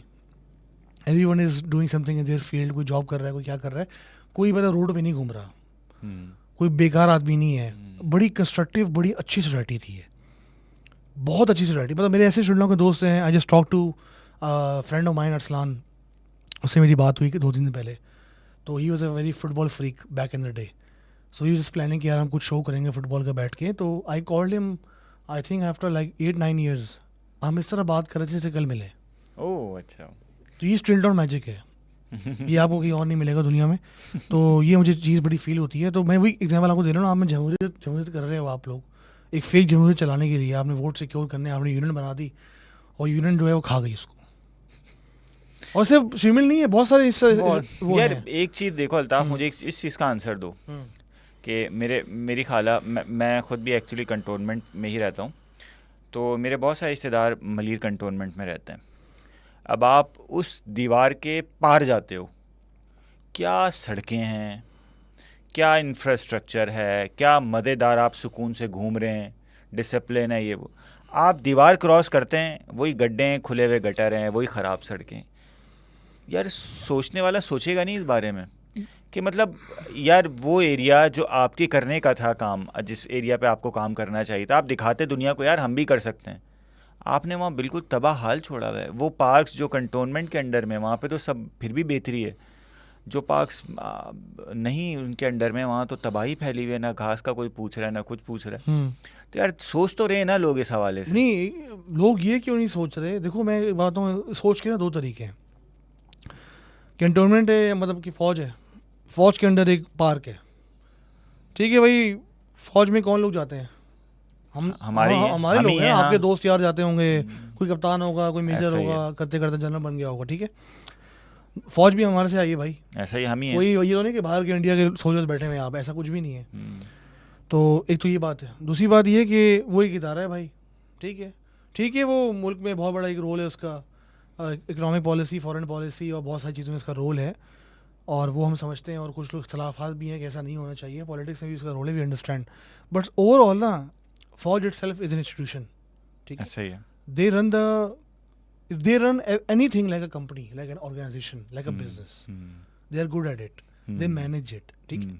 एक तरफ ये हो गए, दूसरी तरफ हो गए आपका कोई पॉलिटिशियन जो, अब आई डोंट नो पार्क किसके अंडर आते हैं, यूनियन काउंसिल के शायद अंडर आते होंगे। हाँ, एग्जांपल लो ना कि यूनियन काउंसिल या काउंसिल ले लो, एक काउंसिल केडीए के अलग होते हैं, फिर वो केएमसी के अलग। हाँ, वो बंदा कौन है? वो सिविलियन है, ठीक है, पॉलिटिशियन होगा सिविलियन थोड़ा है ना, बहुत। उसके पास पावर है नहीं है, आगे चलो उसका पावर है नहीं है, उसके आगे चलो पावर है नहीं है। पावर किसके पास है? उसके पास पावर होती है जो पता ही नहीं है, जो टॉप पे बैठा हुआ है। मैं सिविलियंस की बात कर रहा हूँ। हाँ, उसको पता ही नहीं है कि पार्क्स में एग्जैक्ट, हाँ, उसको पता नहीं है वो कहाँ से आया है, वो हमारे वोटों से आया है। हाँ सही है, फौजी हमारे वोटों से नहीं आया। हाँ ये तो ये सही है। एक जॉब थी, उसने बंदे ने बोला कि मेरे दोस्त डॉक्टर बन रहे हैं, इंजीनियर बन रहे हैं, मैं फौजी बन जाता हूँ। फौजी जॉब नहीं उस्ताद,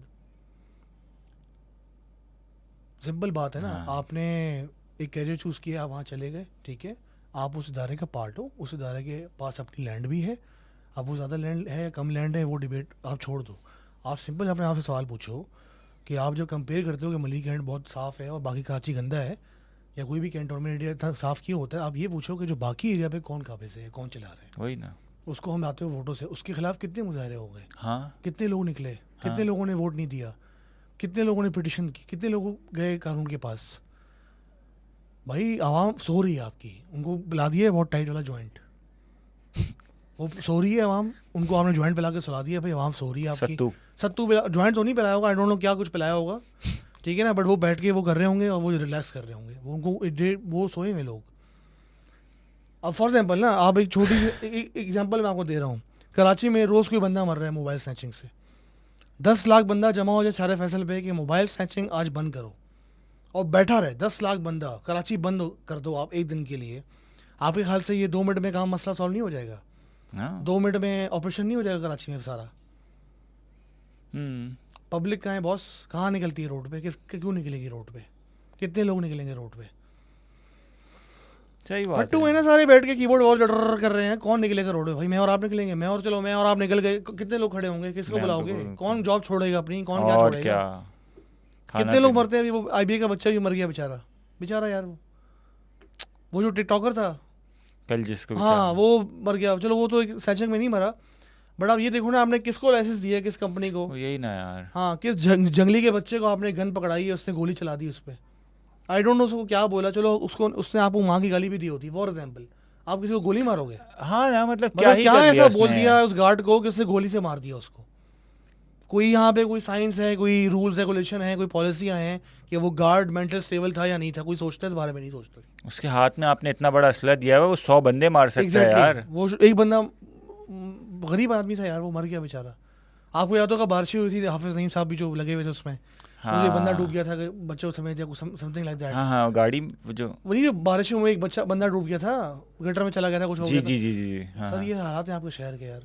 अब वो आप एक बंदा मर गया, एक अब देखो लंदन में हो जाता है ये, ओ भैंस की टांग, लंदन और न्यूयॉर्क में एक बंदा बारिश होती और वो मर जाता डूब के, ठीक है? इदारे सारे लाइन से खड़े होते। फिर क्या होता? यही ना यार। फिर क्या होता बॉस? यार फिर क्या होता? पूरा लंदन और पूरा न्यूयॉर्क सड़कों पर निकला होता, और कोई रूल भी पास हो जाता, हंगामी कांग्रेस का इजलास भी हो जाता, कानून भी बन जाता एक रात में, डंडा भी हो जाता, सब चीज़ें सेट हो जाता, ठीक है? क्योंकि हम सिर्फ ये फोकस करते हैं कि गोली चमड़ी है, फलाना ढिमकाना है, और शराब वहाँ चलती है, नाइट क्लब है, ये है। हमारे मुल्क में नाइट क्लब नहीं है, हमारे मुल्क में शराब तो पी जाती है बट इतना कॉमन नहीं है। हम बड़े अच्छे मुसलमान हैं, अच्छे लोग हैं, वो लोग काफिर हैं। आप लोग ये रियलाइज़ नहीं करते सर, काफिर आप हो। क्यों? आपके पास सिस्टम आप इंसाफ नहीं वही है। ना। ज़माना कुफर के साथ जिंदा रह सकता है, नाइंसाफ़ी के साथ नहीं। अब हर तरह का गुनाह है ना भाई, हर तरह का गुनाह है वहाँ पे वेस्ट में। लोग फिर भी जाते हैं वहाँ पे, क्यों जाते हैं? Why do people immigrate? कम से कम ये कि एक तो इंसाफ है, दूसरा है कि इंसानी ज़िंदगी को इंसानी ज़िंदगी सेफ है, नंबर 3 एक सेंस ऑफ सिक्योरिटी है। हाँ ठीक है, अब खुद बताओ ना, तुम्हें मैं ये बोलूँ, तुम्हारे पास 2 ऑप्शन है। फ़र्ज़ करो तुम्हें बोलता हूँ तुम इस्लामाबादी बन जाओ, या तो दोबारा कराची वाले बन जाओ। तुम दोबारा पैदा हो रहे हो, ठीक है, इस दुनिया में दोबारा से आ रहे हो। मैं तुम्हें एक ऑप्शन देता हूँ कि तुम इस्लामाबादी बन जाओ, तुम इस्लामाबाद में पैदा हो जाओगे और तुम वहाँ पे जॉबलेस रहोगे इस्लामाबाद में। और फ़र्ज़ करो इस्लामाबाद में भी उतनी ही जॉब अपॉर्चुनिटी जो कराची में, तुम क्या सेलेक्ट करोगे? जाहिर है इस्लामाबाद के। तुम बोलोगे एटलीस्ट चलो जॉब तो नहीं है, बट ये कि रोड तो साफ़ है ना यार, जगह तो साफ़ है, थोड़ा माहौल तो अच्छा लग रहा है, बागात भी हैं, थोड़ा और भी कुछ करने को है, मैं नथियागंज जा सकता हूँ, ये कराची वाली सोशल लाइफ भी चाहिए ना, लेकिन यार वो फर्स्ट करो सोशल लाइफ वहाँ मिल रही है आपको। हाँ, वो सारी चीज़ें इस्लामाबाद सिर्फ क्राइम इस्लामाबाद में सोशल लाइफ है ना, वो तो हमें सही बात है, ये सोशल लाइफ इस्लामाबाद की बहुत टाइट है। ये कराची वालों को लगता नहीं है, जो वहाँ पे लोग रहते हैं जिनके दोस्त। सोशल लाइफ क्या होती है? दोस्तों से होती है। हाँ। अब आओ, मैं कराची में यहाँ पे बुढ़े हो गए, हाँ। हम तो इस्लामाबाद में नहीं रहते ना भाई। अब जो इस्लामाबाद से लोग रहते हैं उनके दोस्त यार भी होंगे। आप कभी दिसंबर में जाओ, जो ओपन एयर कैफेज होते हैं, माहौल ही अलग होता है ब्रो। हाँ, फैमिली होती है, enjoy they having good time there ना, ऑल द इस्लामाबादीज। अब आप कराची से जाओगे तो आप ये बोलोगे सोशल लाइफ नहीं है, 10 बजे सो जाती है, आपको कुछ नहीं जानता ना। ये आपके साथ 2 डंगर आए थे कराची से, उनके साथ घूम रहे होगे। पॉइंट समझ रहे हो आप? हाँ। तो ये वाली बात है ना। तो इसी तरह बस का भी ये सीन है, वहाँ पे बेसिक आपको फैसिलिटीज़ दी हैं भाई, यहाँ पे कुछ भी नहीं है। पाकिस्तान में अनफॉर्चुनेटली कुछ नहीं, तभी लोग यहाँ से बाहर भाग रहे हैं, डिस्पाइट द फैक्ट कि वहाँ पे भी कोई गारंटी नहीं है कि भाई आप जाओगे टोरंटो एयरपोर्ट पे उतरोगे और जॉब मिल जाएगी। मेरे बहुत सारे दोस्त गए भाई, उन्होंने स्ट्रगल भी किए, मेहनत भी की है। बहुत आसान काम नहीं है, बहुत मुश्किल काम है भाई, बहुत मुश्किल काम है। चलो ठीक है, कुछ लोग कहते हैं ट्रक चला के मैं इतने पैसे कमा लूंगा, पर ये भी सोचो वो ट्रक चला रहा है। हाँ, Eventually मुश्किल काम है, मुश्किल काम ट्रक है। ड्राइवर है वो। ट्रक ड्राइवर है, वो थक भी जा सकता है, उसको वो जैसे जैसे मर्द हज़रात बुढ़े होते हैं, बैक पेन स्टार्ट हो जाते हैं, जॉइंट्स में पेन स्टार्ट हो जाते हैं, समझ रहे हो? 18 घंटे 12 घंटे आप ट्रक चलाओ, पागल हो जाओगे यार आप। ठीक है आप पैसे कमा रहे हो, आपकी फैमिली खुश है, बट आप तो ट्रक चला रहे हो ना यार। ऐसा ही है। आप तो एसी कैमरे के साथ नहीं बैठे हुए, ठीक है आप एसी ट्रक नहीं बैठे हुए, जो भी है, वैसे ही यहाँ पर ठंड है, but eventually you are doing a hard labour bro. ऐसा ही है। आप बैठ के मियामी के बीच पे आप चड्डे में नहीं बैठे इस तरह सन टैन कर रहे, आप मच ठंड के अंदर ट्रक चला रहे हो।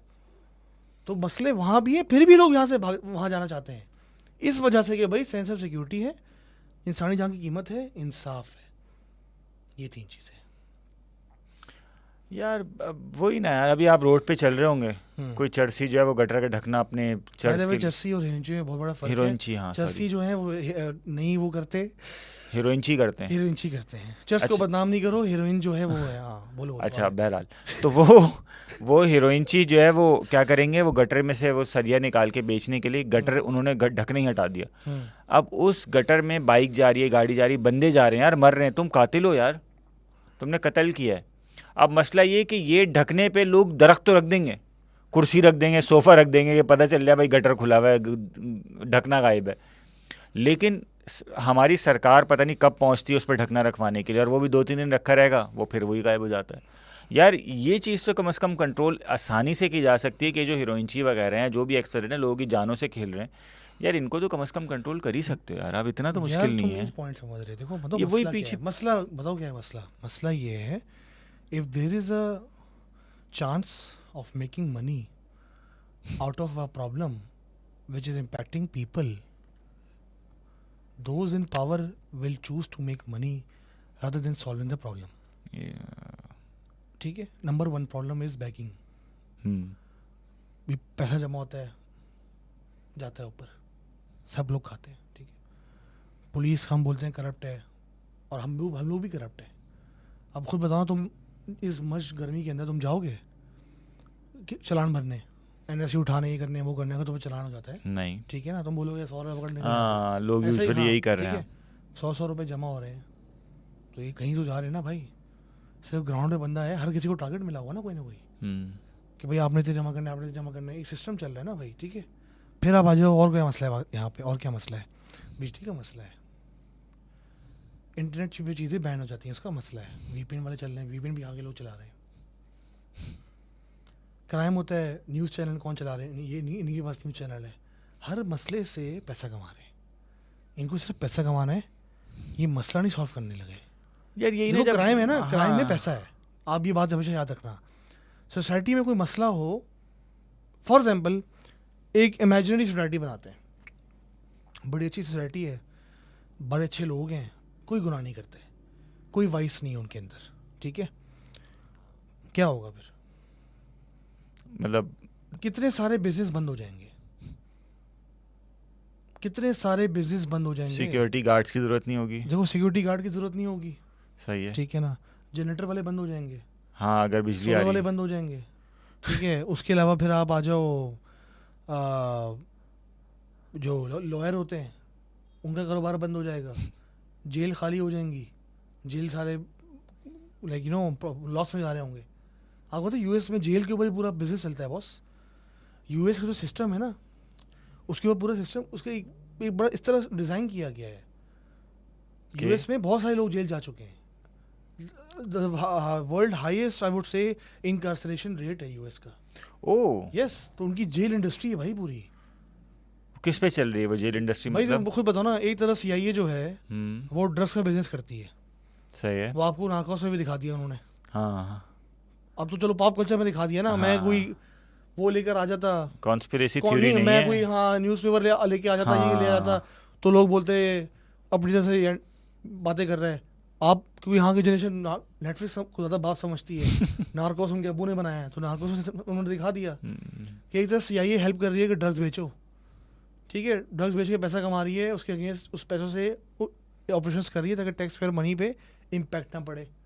लेकिन उसकी कॉज भी है, उन्होंने टैक्स पेयर मनी से एक और इदारा बनाया हुआ है, डीए, जिसका काम है ड्रग्स को रोकना। और वहाँ दूसरी तरफ जो उनका मेन इदारा है सीआईए, जो बाहर का इंटेलिजेंस देखता है, वो ड्रग्स बेच रहा है।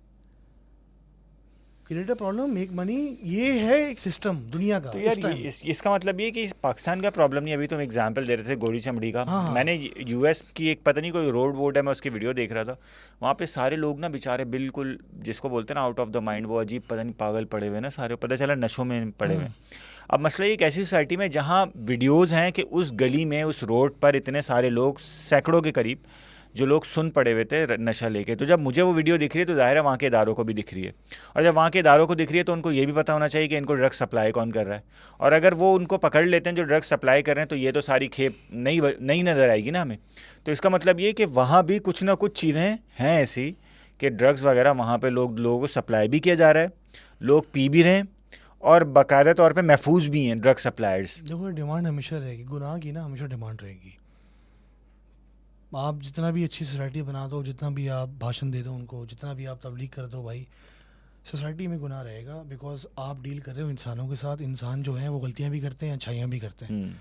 There will always be a demand for liquor, prostitution, gambling, इसको इन चीज़ों को प्रोवाइड करने वाले माफिया इस तरह स्टार्ट हुआ था। अगर आप माफिया की हिस्ट्री में जाओ, how did mafia started in US, जो सारी वो ख्वाहिशात जो कि अनएथिकल हैं, इलीगल नहीं, अनएथिकल, वो जो है माफियाज प्रोवाइड करते हैं। किसी भी कंट्री में आप देख लो, किसी भी कंट्री की आप एग्जांपल देख लो, तो गेट माय पॉइंट ना। ये सारा सिस्टम है भाई। यार एक चीज़ मुझे बताओ कि जो जो चीज़ें तुमने एक बड़ा अच्छा वर्ड यूज़ किया ना, अनएथिकल का, तुमने कहा इलीगल नहीं लेकिन अनएथिकल है। जैसे वो सुल्तान मिर्जा कहता था क्या, वो मूवी में, वो जो once upon a time in Bollywood थी, मैंने नहीं देखी। नहीं, once upon a time in Mumbai. अच्छा। तो उसमें वो कैरेक्टर होता है, अजय देवगन ने प्ले किया था। तो अजय देवगन जो होता है, उसके बाद एक बंदा आता है, उसको बोलता है कि ये ड्रग्स हैं। अजय देवगन को नहीं पता होता कि वो ड्रग्स स्मगल कर रहा है। तो स्मगलिंग के दौरान उसको पता चलता है कि ड्रग्स होती हैं। तो उससे पूछता है कि भाई ड्रग्स क्यों है, तो वो कहता है भाई इसमें बहुत पैसा है, ये है ना। तो कहता है कि मैं वो चीज़ नहीं, उस चीज़ का कारोबार नहीं करता जिसका कानून, मैं वो चीज़ नहीं करता जो कि गवर्नमेंट इजाज़त ना दे। मैं वो चीज़, he said like you know, मैं वो चीज़ करता हूँ, या मैं वो चीज़ नहीं करता जो कि मुझे ज़मीर इजाज़त नहीं देता, something like this. You get my point ना, कि मैं वो चीज़ नहीं करूँगा जिसका मेरा ज़मीर इजाज़त नहीं देता। अगर मैं गोल्ड की स्मगलिंग कर रहा हूँ, पॉइंट उसका ये था, तो वो इलीगल है, बट मैं तो स्मगलिंग कर रहा हूँ भाई, मेरा ज़मीर मुतमईन है। बट जब मैं ड्रग्स बेचूंगा तो मेरा ज़मीर मुतमईन नहीं होगा। They basically they copied from the godfather का भी सीन है ना, वो टटालिया आता है उसके पास, डॉन कॉर्लियोन के पास, कि मैं ड्रग्स का कारोबार करूंगा। अच्छा। तो उसको ये बोलते हैं कि भाई मुझे ड्रग्स का कारोबार नहीं करना। वो भी यही एग्जांपल देता है, उन्होंने वो इंस्पिरेशन बना के उस मूवी में डाल दिया था कि ड्रग्स का कारोबार नहीं करूंगा। अगर आप इटालियन माफिया के ऊपर जाएँ तो उनके कुछ रूल्स होते हैं इटालियन माफिया के। इटालियन माफिया इसलिए बर्बाद हुआ ड्रग्स की वजह से, क्योंकि जब उन्होंने ड्रग्स के काम शुरू कर दिया ना इटालियन माफिया ने, वो बर्बाद हो गए। क्योंकि उनका काम था, उनका माफिया था अनएथिकल चीज़ें प्रोवाइड करना, ठीक है, जिसकी सज़ाएं बहुत कम थी। ओ सही है, ठीक है। आप प्रोस्टिट्यूशन का कारोबार चला रहे हो, या आप एक रैकेट चला रहे हो, या आप गैम्बलिंग कर रहे हो विदाउट लाइसेंस, या आप लिकर सप्लाई कर रहे हो, या आप फेक सिगरेट्स बेच रहे हो, काउंटरफिट सिगरेट्स बेच रहे हो। आप गुड फेलर्स देख लो, कोई भी मूवी देख लो, स्टार्टिंग क्या होती है, बैठ के सिगरेटें बेच रहे होते हैं। जेल में क्या होता है, सिगरेटें बिक्री होती है, हम बोलते हैं सिगरेटें बेच रहे हैं। अब यहाँ तो सस्ती है सिगरेट, वहाँ बहुत महंगी है उस्ताद। पॉइंट समझ रहे मेरे बात। तो आपने ये सारी चीज़ें प्रोवाइड करके आपने माफिया खड़ा किया। सही है। जब इन्होंने ड्रग्स पे आ गए ना, तो US already made a policy about it, illegal हो ऐसा कि इसके ऊपर बहुत बड़ी बड़ी सजाएं थी। एक ज़माने में आई थिंक 1 ग्राम वीट पे एक आउंस वीट के ऊपर, या 1 आउंस थी या 1 ग्राम थी, जितने भी क्वांटिटी थी, ज़्यादा क्वांटिटी नहीं, वीट की 20-20 साल कैद। ओ, और बोलो, ये पूरा एक स्कैम चला है ना। ये देखो कानून जो बनाते हैं ये लोग, यूएस वाले, वेस्ट वाले, जो यूएस का कानून होता है, आपने नोट किया होगा, दुनिया में वही कानून बनते हैं अक्सर। इंस्पिरेशन आप लेते हो, ठीक है, हर कंट्री की अपनी अपनी जोग्राफी वगैरह होती है, अपने मिजाज होते हैं, अपनी कौमियत होती है, अपने ट्रेडिशन, अपने रूल्स और कस्टम्स होते हैं, बट ओवरऑल कानून लगभग एक जैसा ही रहता है मुल्कों में, आसपास होता है ना हमेशा। तो यही सीन है। ड्रग्स पे उन्होंने काम किया, माफिया ने उनको जेलों में डाला, बर्बाद किया। और दूसरा बड़ा उन्होंने कौन सा बुरा काम किया? कौन सा? Tax Avision. एल कैपोन किस बात पे पकड़ा गया था? किसी मर्डर पे नहीं पकड़ा गया था, एल कैपोन पकड़ा गया था टैक्स एविजन पे। तो ये 2 मेन वो काम है आप करोगे यूएस में। अगर आप बुरा काम कर रहे हैं, अगर आप क्राइम कर रहे हैं, आपने अगर टैक्स नहीं दिया भाई, या आपने ये नहीं प्रूव किया कि मेरी इनकम कहाँ से आ रही है, या तो आपने ड्रग्स में काम किया और आप खुद एक गैंगस्टर बने हुए हो, आप ख़त्म हो इफ़ यू गेट कॉट। अच्छा, यूएस में ड्रग्स सप्लाई करने पे सजा है, ऐसा ही है ना? हर कंट्री में सप्लाई और ड्रग ट्रैफिकिंग एक स्पेसिफिक क्वांटिटी है, वो अगर आप अपने पास रख भी रहे हैं उससे ज़्यादा क्वांटिटी, इसका मतलब ये आप खुद पीने के लिए नहीं रख रहे बल्कि दूसरों को, इसका मतलब ये उस पर सजा है। और एक बड़ी सोसाइटी अफेक्टेड है ड्रग्स से। जब लोगों को नज़र आ रहा है, इदारों को नज़र आ रहा है कि यार एक बड़ी पॉपुलेशन हमारी, खासतौर पे जवान तबका, नौजवान तबका मुतासिर है, इसका मतलब है कोई तो सप्लाई कर रहा है। और जब वो सप्लाई करने वाला नहीं पकड़ा जा रहा, तो जाहिर सी बात है कि या तो इदारे सही काम नहीं कर रहे, या इदारे खुद इन्वॉल्व हैं। तो इसका मतलब ये कि यार इस आइडियल सोसाइटी तो वो भी नहीं है फिर। मैं, हमारे एक जानने वाले अभी कनाडा से वापस आए, ऑल्दो इस वक्त लोग जा रहे हैं वहाँ पे, उन्होंने कनाडा छोड़ा, पाकिस्तान दोबारा आ गया वापस। उनसे पूछा भाई क्या सीन है? उन्होंने कहा यार मैं अपनी फैमिली को लेके जब हफ्ते की रात वापस आ रहा होता था, या कभी रात में हम लोग घूम फिर के वापस आ रहे होते थे, तो मेरी छोटी बच्चियाँ ना देख रही होती थी कि सड़क पे ना, हमारे घर के बाहर सड़क पे लड़कियाँ ड्रग्स लेके लेटी हुई होती थी बेसुध। तो मुझे होता था मेरी बच्चियाँ ना ये आहिस्ता आहिस्ता क्वेश्चंस करने लगी मुझसे, ये ना हो कि वो ये सोसाइटी की इस चीज़ को नॉर्मल समझने लगें। मैंने कहा ये बड़ा ख़तरनाक इनके ऊपर तासुर जा रहा सर है। ये नशे तो छोड़े आप, नशे तो देखो पुराना सा मसला चल रहा है कनाडा में या बाकी कंट्रीज़ में, अब तो वो भी आ गए, रंग बिरंगे झंडे जो आ गए। वो देखो ना यार, वो तो ड्रैग क्वींस को बुला रहे हैं स्कूल में बॉस। यार हमारे एक जानने वाले हैं वो कह रहे हैं राइट विंग में हम जा नहीं सकते। उसका रीज़न ये कि राइट विंग में वो लोग भी हैं जो हमारे रिलीजन वाले नहीं हैं। वो किसी वक्त भी बिगड़ के ना हमारे रिलीजन के, मतलब जाहिर है वो क्रिश्चियन हो कह लें या जो भी एक्स वाई दैट रिलीजन है तो वो भी राइट विंग के ना, वो अचानक से शुरू हो जाते हैं हिजाब के अगेंस्ट। मतलब अजीब ही मेंटालिटी है ना उनकी, या इस्लाम के अगेंस्ट, और बोल रहे हैं हम लेफ्ट विंग में नहीं जा सकते क्योंकि लेफ्ट विंग में ये हैं सारे। अरे स्पेसिफिक को छोड़ो, आप स्पेसिफिक छोड़ो, आप ये देखो ना कि क्या चीज़ बर्बाद की है इन्होंने। क्या चीज़? Nuclear family. हाँ ये देखो ना यार, देखो न्यूक्लियर फैमिली किस तरह बर्बाद की कि आपने एक बच्चा है जो आपका बेटा हुआ है, आपका मतलब आपकी अपनी औलाद है, और वो 12-13 साल की उम्र में वो डिसाइड करेगा कि भाई मैं यूनिकॉर्न हूँ। हाँ अब आप कुछ नहीं बोल सकते उसको। And unisex. If you unicorn की बात कर रहा हूँ मैं। अच्छा, यूनिकॉर्न हूँ मतलब मैं यूनिकॉर्न हूँ या मैं बिल्ली हूँ या मैं भालू हूँ, मैं कुछ भी हूँ भाई, ठीक है। और मैं आज से ये हूँ, या फॉर एग्जाम्पल मैं आज से, मैं कोई लड़का बोले मैं फीमेल हूँ, फीमेल बोले मैं मर्द हूँ, ठीक है। ये एक एज लिमिट उन्होंने सेट की हुई है। इसके बाद बंदे के पास राइट्स होते हैं कि वो अपना खुद का डिसीजन ले अपना जेंडर के ऊपर, ठीक है। Parents can not stop that person. There is no way in hell you can stop them legally, you can't stop them. एक सिस्टम बनाया मैंने। फिर दूसरी बात ये है कि स्कूलों में आप तालीम दे रहे हो उस चीज़ की, पॉइंट समझे? तो बेसिकली अब कैनेडियन इमिग्रेशन क्या है? स्कैम। कैसे? देखो एक जेल है, उसका मेडिकल फ्री है। मेडिकल इस तरह फ्री है कि ये मैं खुद से नहीं कह रहा, I have conversation with loads of my friends who are living in Canada. आपको कोई इमरजेंसी हो गई ना सर, 15 घंटे बाद बारी आएगी आपकी। आप इमरजेंसी में होगे, ठीक है, मुफ्त है, बट आपको जरूरी करवा देंगे। और आपका अगर कोई प्रॉपर कोई ऑपरेशन है, बड़ा मसला है, उसमें बहुत टाइम लगेगा, पहली बात, ठीक है ना। मेडिकल वो होता है मेडिकल फ्री है, मेडिकल इतना आसान नहीं, नंबर 1। नंबर 2, स्कूलिंग की बात करें, आप स्कूलों में आप ड्रैग क्वींस घुमा रहे हो, वो वाला कल्चर आ गया स्कूलों में, ठीक है। आपके बच्चे आपकी न्यूक्लियर फैमिली को बर्बाद कर रहे हैं, आपकी न्यूक्लियर फैमिली को बर्बाद कर रहे हैं वो लोग, आपकी फैमिली को बर्बाद कर रहे हैं, आपके मॉरल्स और सोशल वैल्यूज़ को बर्बाद कर रहे हैं। It's not about religion any more, it's about being a human. हाँ बिल्कुल ऐसे सोशल वैल्यूज तो यार, God created man and women, और कुछ नहीं पैदा हुआ उसके अलावा। मर्द है ना औरत है ना भाई, उसके अलावा ठीक है थर्ड जेंडर जो नेचुरल है वो अलग है, नेचुरल है वो अलग है, वो समझ सकते हैं, अल्लाह उनको भी राइट्स मिलने चाहिए, मैं उनके साथ हूँ। लेकिन पॉइंट ये कि अब आप एक दिन बैठो, मैं कल से मैं भालू हूँ, परसों मैं कुत्ता हूँगा, उसके बाद मैं कुछ और स्पाइडरमैन हूँ, मैं स्पाइडरमैन बन जाऊँगा, मैं सुपरमैन हूँ, मैं जॉनी सिंस हूँ भाई, समझ रहे हो मेरी बात? तो ये सिस्टम आपने बना दिया है। तो अब आप कैसे किसी बच्चे को मना करोगे बेटा आप जॉनी सिंस नहीं हो, आप कुछ और हो? वो बोलेगा नहीं मैं जॉनी सिंस हूँ, जो पढ़ना है पढ़ लो भाई, आप उसको कुछ भी नहीं कर सकते। तो सर ये मेडिकल का समझा दिया मैंने आपको, जो हवा मचा ना मेडिकल। दूसरा क्या है, ट्रूडो साहब ने ना, लिबरल वहाँ पे प्राइम मिनिस्टर है, I don't know prime minister है प्रेसिडेंट है, क्या सिस्टम होता है, कैनेडियन प्राइम मिनिस्टर होता है ना हमेशा। हाँ प्राइम मिनिस्टर, यूएस में प्रेसिडेंट है, यूएस में प्रेसिडेंट है, वो तो मुझे पता है, कनाडा का thought default president, anyway Canadian prime minister है भाई ट्रूडो साहब। पागलों की तरह लोग बुला लिए उससे। आप अगर जाओ उनके मेन सिटीज़ में या जो डाउनटाउन एरियाज वगैरह में जाओ, यू फील लाइक अ पिंड देयर। अगर आप इंडियन पाकिस्तानी घूम रहे हैं मंड के,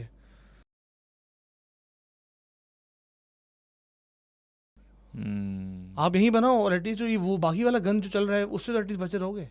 हाँ क्योंकि आपका मेन मसला क्या था, आप क्यों जा रहे थे वहाँ पे? लोग क्यों जाते हैं? लोग जाते हैं इकोनॉमिक मसले की वजह से, हाँ पैसे, ठीक है। ये लोग लाइफस्टाइल इंप्रूव करने जाते हैं।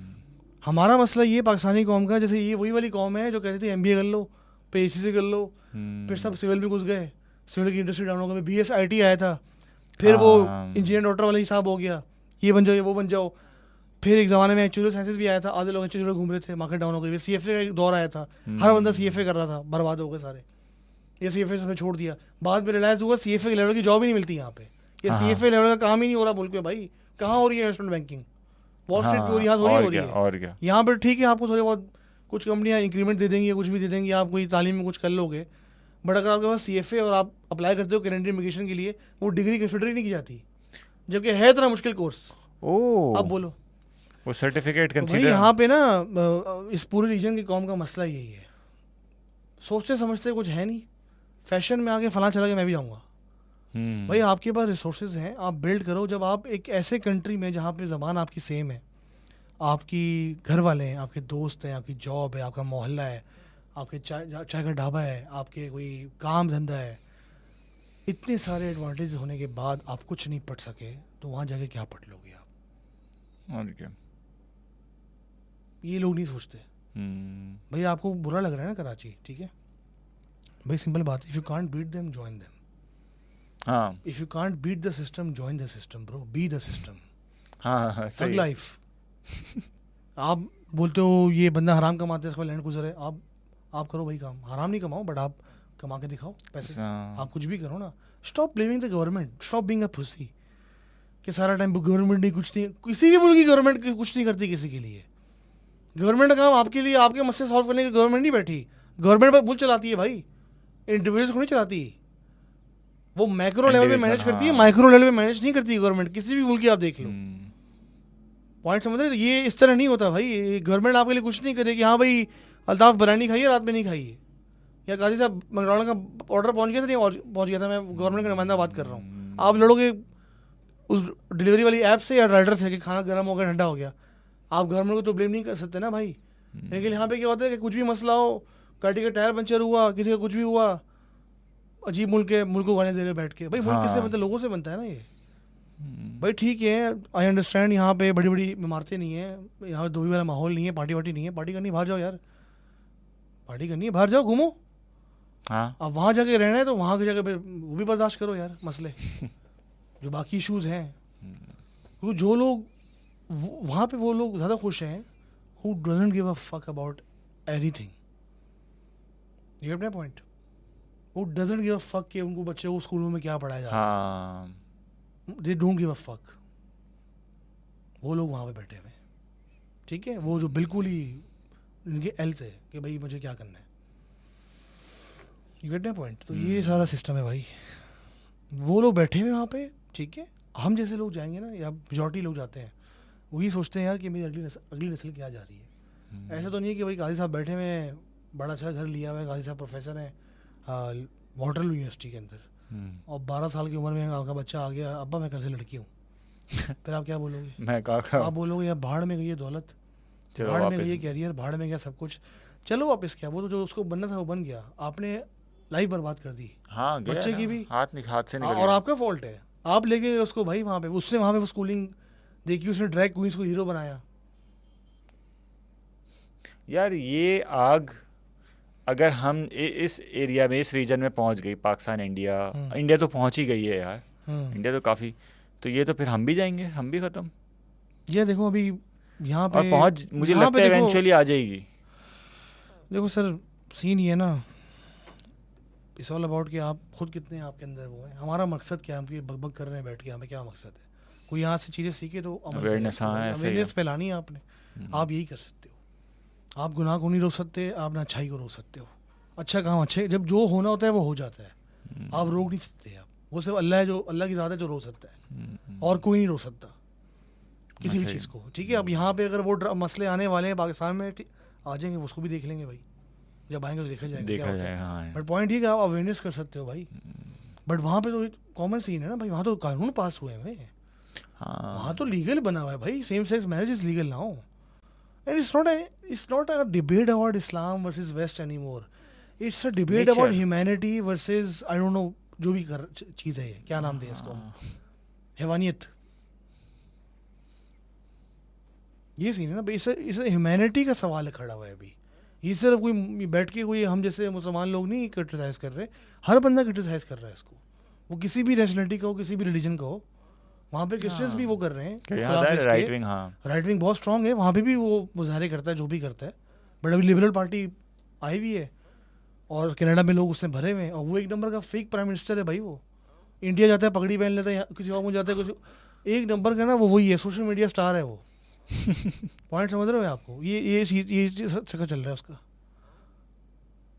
ट्रूडो साहब जो हैं एक नंबर के, क्या बोल रहे हैं, उनकी अजीब अजीब पॉलिसी है, people don't like him in Canada.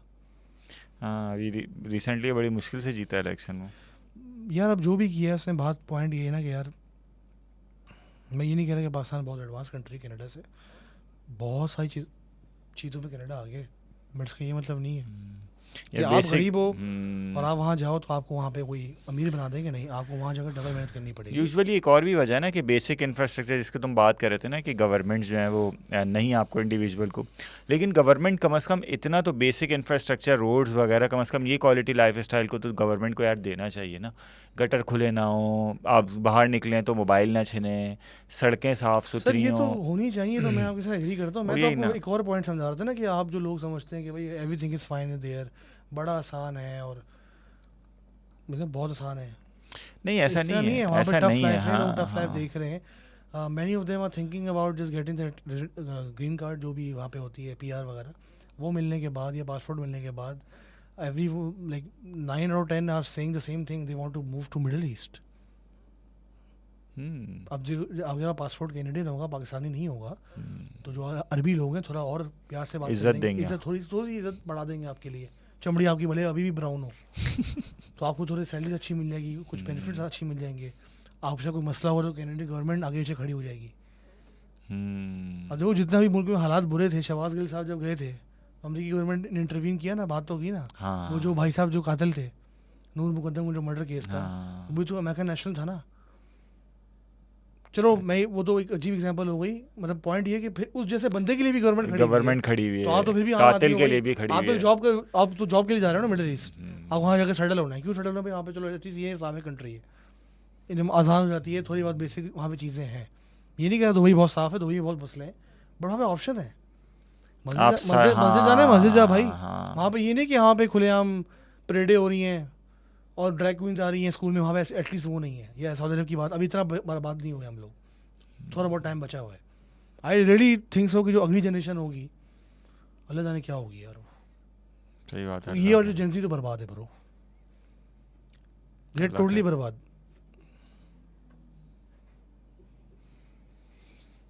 तुम्हारे साथ बैठता हूँ ना, मेरा एक अलग रूप सामने आ जाता है। ऐसा ही है।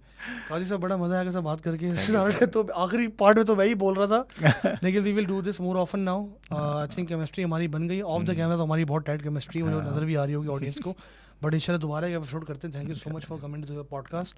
दोबारा एक और रिकॉर्ड करते हैं, इसी तरह सेशन मारते हैं। उम्मीद करता हूँ आपको भी पसंद आई होगी आज की पॉडकास्ट। दोबारा मिलते हैं एक और गेस्ट के साथ बहुत जल्द इंशाल्लाह। Thank you.